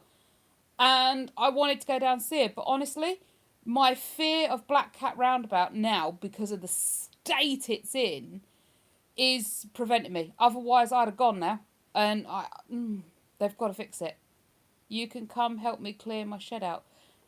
Yeah, I can. I'm not... Yeah, I would. I'd love to. I would love to, like I've just said. But Black Cat Roundabout is filling me full of dread. Unless I do what I did last time. And I come down at the crack of dawn. I mean, like 4 o'clock. But do they not shut Black Cat Roundabout overnight? Go through Tempsford. Never heard of Tempsford. You heard of Tempsford? I don't know how to do that. How do you know how to do that? How do I make my sat-nav tell me to go that way? Answer me, woman! You're at home frantically typing. I am! Wait a minute! They only shut it on weekends. Would that be Friday night? Because I'd be going down at like 4 o'clock Saturday morning. Because if I have to do Black Cat Roundabout, I want to make sure there ain't no other human being on the roundabout at the time I do it. Like, I am going down the like, peekaboo crack of dawn. They've also got a new bit to the A1. It looks completely different, and you lose all signs. Yeah, Friday 10 p.m. until Sunday. Yeah, so Black Cat would be shut, so I don't have to follow flipping diversions, and then I get confused and frightened, so I need to know how to get through Tempsford with my sat-nav. Can help me with several team plates, etc. in their rooms. Wonder where all the crockery went. Yeah, I wish I had an answer for you, Hearty. I have got no idea how to stop teens filling their bedroom full of crockery. Although, we banned any food going upstairs that wasn't in a packet. They're not allowed plates, cups, or they're not allowed plates or bowls or anything like that upstairs anymore in case they spill on the stairs. And now they eat everything downstairs, which is great. The road runs parallel to the A1. I'll have to check where you come off. I think it's Cambridge turnoff. Ooh, if I can ask my sat-nav to bypass the Black Cat, then I would do that and I could go that way. That's fine. I'm going to go off to bed now as I need to wake up early tomorrow to go to the pet shop to get the animals more toys. See you later, hamster, my lovely. Thank you for joining us. Yeah. If I can get the sat-nav to do it, then that's fabulous because I would need to follow the sat-nav. Or I can talk my wonderful husband into driving me down. But I don't know what he'd do while we were cleaning. Hamster, stop being a lazy personage and take your plates downstairs. Be a good little teen. For now, lol, teens will worm their way in. Give it a couple of... Honestly, my two, it's been ages since we've done the stairs and they've been really good with it. They don't take plates or bowls upstairs anymore. They still eat upstairs, but it has to be stuff like pre-packaged or stuff they can carry up. Like if you want a chocolate sandwich or something, because Craig only eats chocolate spread sandwiches, he can have them upstairs, but you can't take a plate or a bowl or anything like that upstairs. And I'm sitting here just realising that I took a bowl upstairs this morning and need to get it downstairs before I get caught finding out I've just done that. Okay. Very naughty of me. I'm setting a bad example to my own children. All but 2 of my drinking glasses are missing. Oh, they will be hidden around the house. We still get that. Although, since Alyssa has stopped having plates and bowls upstairs, she's stopped hoarding cups up there too, which is really novel.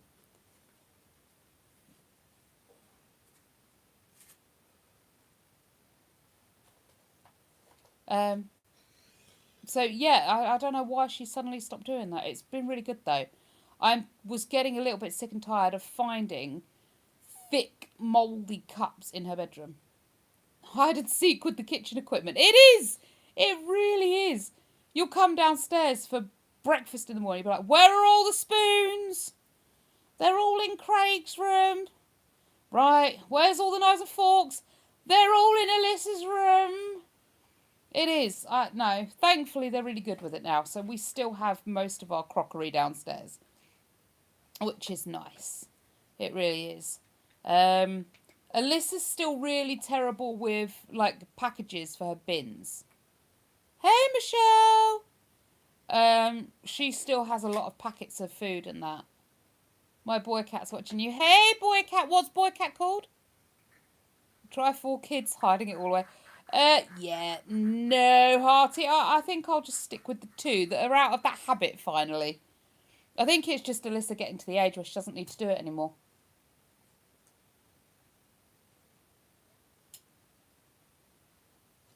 Oh, I'm getting a brain ache. Jack. Hey, Jack. Jackie, baby. Who's a kitty, kitty, kitty, kitty, kitty, kitty?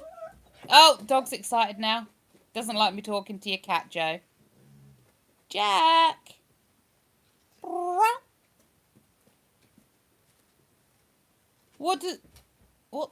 Oh, it's one of them stupid little flies. I thought it was on the screen and then I freaked out when it was on me. Oh, can't let go of my cup. He was looking at you. Oh, he was looking for me.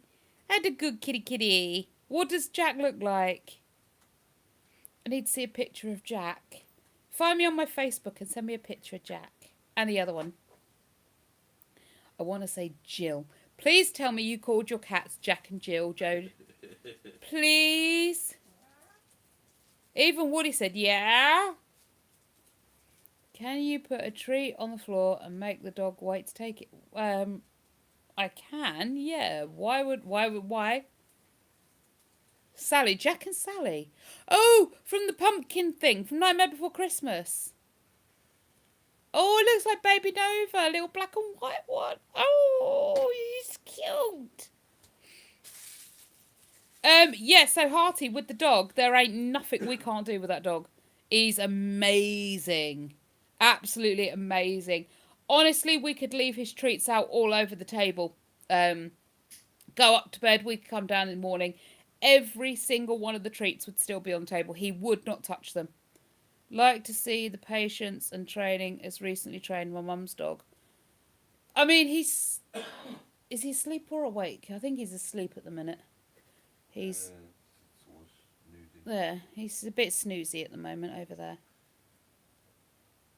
But yeah, he's golden. Honestly, we can leave any food out we like all night, every night, and he won't touch it. Hang on. Hang on. Hang on.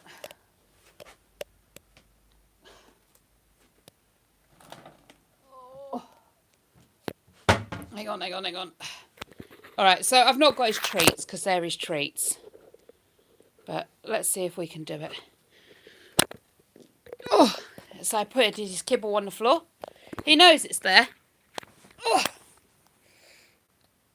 No, he won't touch it. He's looking at us like, what on earth is this? Why is my food all over the floor? I want it. But we could go to bed now and that'll still be there on the floor tomorrow morning. He won't touch it. He'll keep looking at you like, what? How do I get it? Good boy, clean up. But then you could probably also tell him to leave it, and he probably would leave it. We've never tried. Once he's been released to have food, if he can have it, he can eat it. But, good boy, back on your bed then. And you go and see Daddy for cuddles. Baby Nova! Oh. Hey, Baby Nova. Yeah, see? He's a very good boy. I'll look for you after live. Yeah, go for it, Joe, definitely.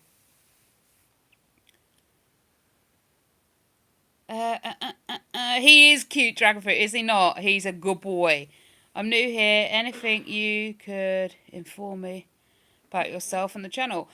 Opal, it's me. My channel is me. I do cleaning videos, I do personal development videos, I do weight loss videos, more cleaning videos than anything else. And I'm me. I'm unapologetically me. That's the channel. If you put one down and said, leave it, what would he do? He'd leave it. Like he just did. I don't need to command him to leave it. If I put some down and I wanted to, it's not, like I say, it's not something we do with him. Once he's been given permission to eat, we don't take the food away from him. I think that promotes resource guarding. I could be wrong. I don't really know whether I am right or wrong, but it's not something I'm willing to find out. Once he's been released to eat food, we don't take it off of him. We don't tell him to leave it. However, I do have great certainty that if I was to put food down for him, let him eat it and then tell him to leave it, he would back off straight away and would not touch it anymore. He's been off lead on walks and he's found unalived things out in the countryside, has gone for a schnaffle on it, like most dogs do, and I've said to him, leave it, and he's gone, oh, okay, carried on walking. His leave it command is strong, he knows it very well, and he knows it means business. I can say to him, leave it, and he'll probably completely ignore me because it's not a command, it's just me talking words again. But if I was to say to him, leave it, or leave it, he would be like, okay, I don't touch that anymore.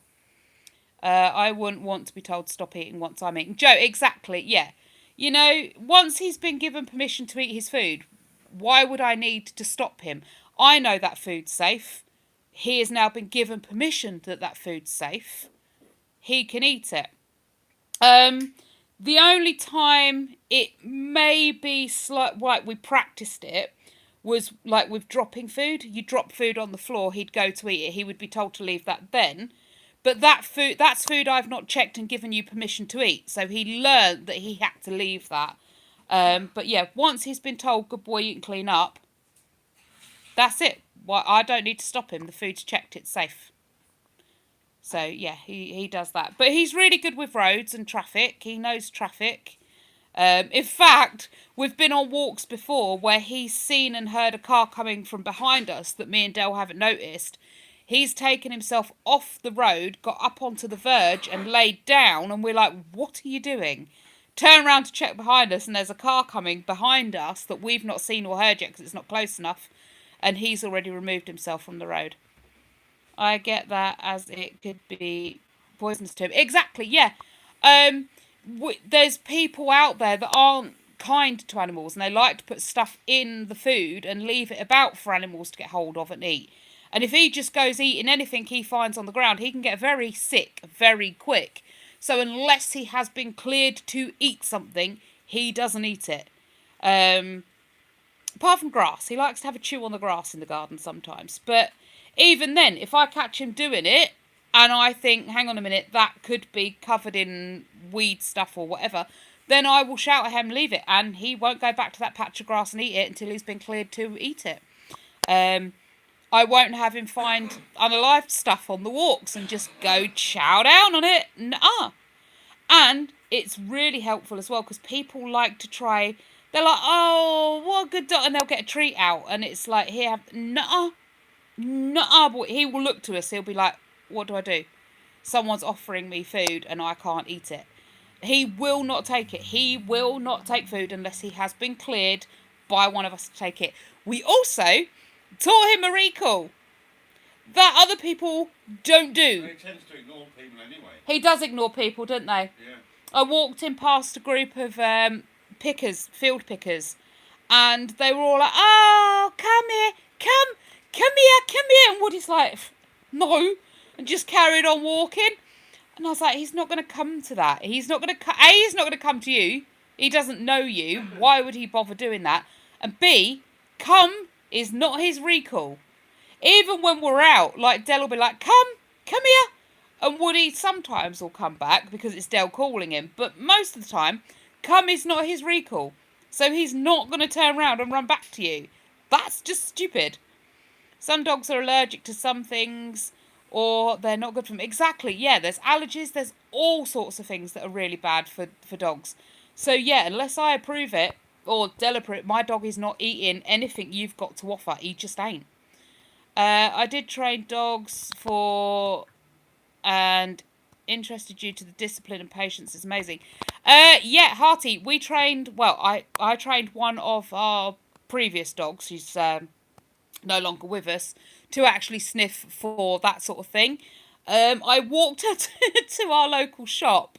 This was years back. I walked her to a local shop, and she showed very strong interest in a window cleaner's car as I walked past. And before I know it, she jumped up into the car and was heavily indicating to this guy's glove box. And I was like, ha, I know what you have in your glove box, good sir. And the window cleaner guy's like looking at me like, what on earth are you doing? Why is your dog in my car? And I was like, oh, I'm really sorry, but she's been trained as a detection dog and is alerting me to the presence of the devil's lettuce. And he looked very embarrassed, very like, uh-oh, am I in trouble? And I was like, it's fine, it's just something we did in our spare time and fun, and we left. But yeah, I don't think he was partaking in Lucifer's salad for long. So it was highly hilarious, yeah. I like doing that. I wanted to train assistance dogs when I was younger. I did teach some of our other dogs to alert for the doorbell, to alert for phones ringing, and things like that. I never trained it perfectly, though. I never had the time or the discipline. But we got Woody at the start of COVID, so when the lockdown started and when everyone was on furlough and things like that, we had loads of time, loads of isolation. We were separated from people. We could make the perfect dog. And I spent hours a day training this dog. Like, he learned everything. Then I got Campylobacter. That was fun. And I was out of action for about 2 weeks. Like, I couldn't do anything. And it broke the habit of training the dog. But by that point, he'd already learned all of his commands, all of his cues and everything. And Del had started taking him out by this point, because he's had all his vaccinations now. He's ready to go out. Del transferred what he'd learned inside to the outside. And now we have such an impeccable dog. The only downfall he's got, as he's got older, he's learnt to cry at everything. It drives us bonkers. There's no need for it. He's also learnt that he needs to snap at and bite the lawnmower and the hoover, which is irritating. We need to put that. We need to stop that. I saw the cutest lab puppy the other day in training. Oh, I do love assistance dogs. He is so good. He is good and cute. He really is a good boy. Jumping all over the place with some chocolate in my basket. Well, yeah, this is the thing. Puppies make mistakes, you know. Oh, my hand's going to sleep. Hang on. Oh, need to change. That one's like, these two fingers and thumb are completely numb. Yeah, puppies make mistakes. They really do. And they do have a long, long road ahead of them for training.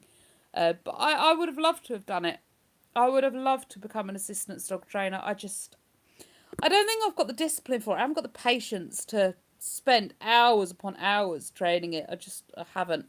And since I've had Craig as well, the CPTSD is horrendous. I can't cope with alarms. So I can't teach an assistance dog to alert to a fire alarm without roaring. And I kind of really need to teach a hearing dog to alert to a fire alarm because it's like life-saving. That dog needs to know that. But I can't train that because I can't do it without bursting into tears. The seizure alert dogs, I couldn't train them because every time they alert, it makes me cry. So I can't do that. He's in the kitchen now, pestering for breakfast. Oh, you've started something now, Hearty. He's in the kitchen, looking up at the plate. He wants his breakfast.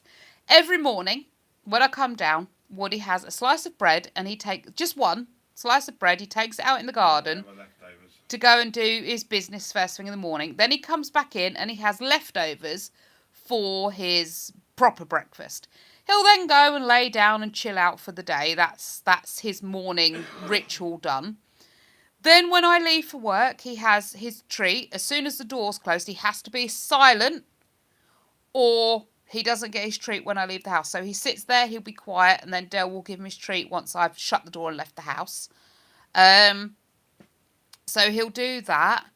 And then he spends his day just being an annoying little wally brain. Doing whatever he needs to do, walks, garden, whatever happens in his day. And then he comes home, 4 o'clock, he gets all excited because he has his din-dins. Yeah, that's about Woody's little life. He's got his toys and all that sort of thing. Saddest thing is seeing a treat under their nose and their discipline is so good they draw mouth and won't touch it. I don't know about sad. That's very good control. But yeah, I agree. It's a little bit like, he just wants his treat. Hey, I bet you can't remember me. I'm Clara, and I said this a few weeks ago. And you remember me a bit, and I gave you a compliment. I remember you, Clara. I remember you. But yeah, Woody is a good lad. He really is. He's special. And I honestly, I don't think after him we will... I mean, we're never doing mammals again. But even if we were considering mammals, I don't think we'd ever have another dog again after Woody. He's 100% irreplaceable, isn't he? Yeah. He's got his own little quirks and his own little ways, and he's a total wally. Right, my lovelies, I am getting the indication Dell is sleepy. I've also got work in the morning, so I'm going to need to head off to Bedfordshire and have my sleepy sleep. I hope I sleep. Every time there's work the next morning, my brain goes, no, you are not sleeping. Ha ha ha.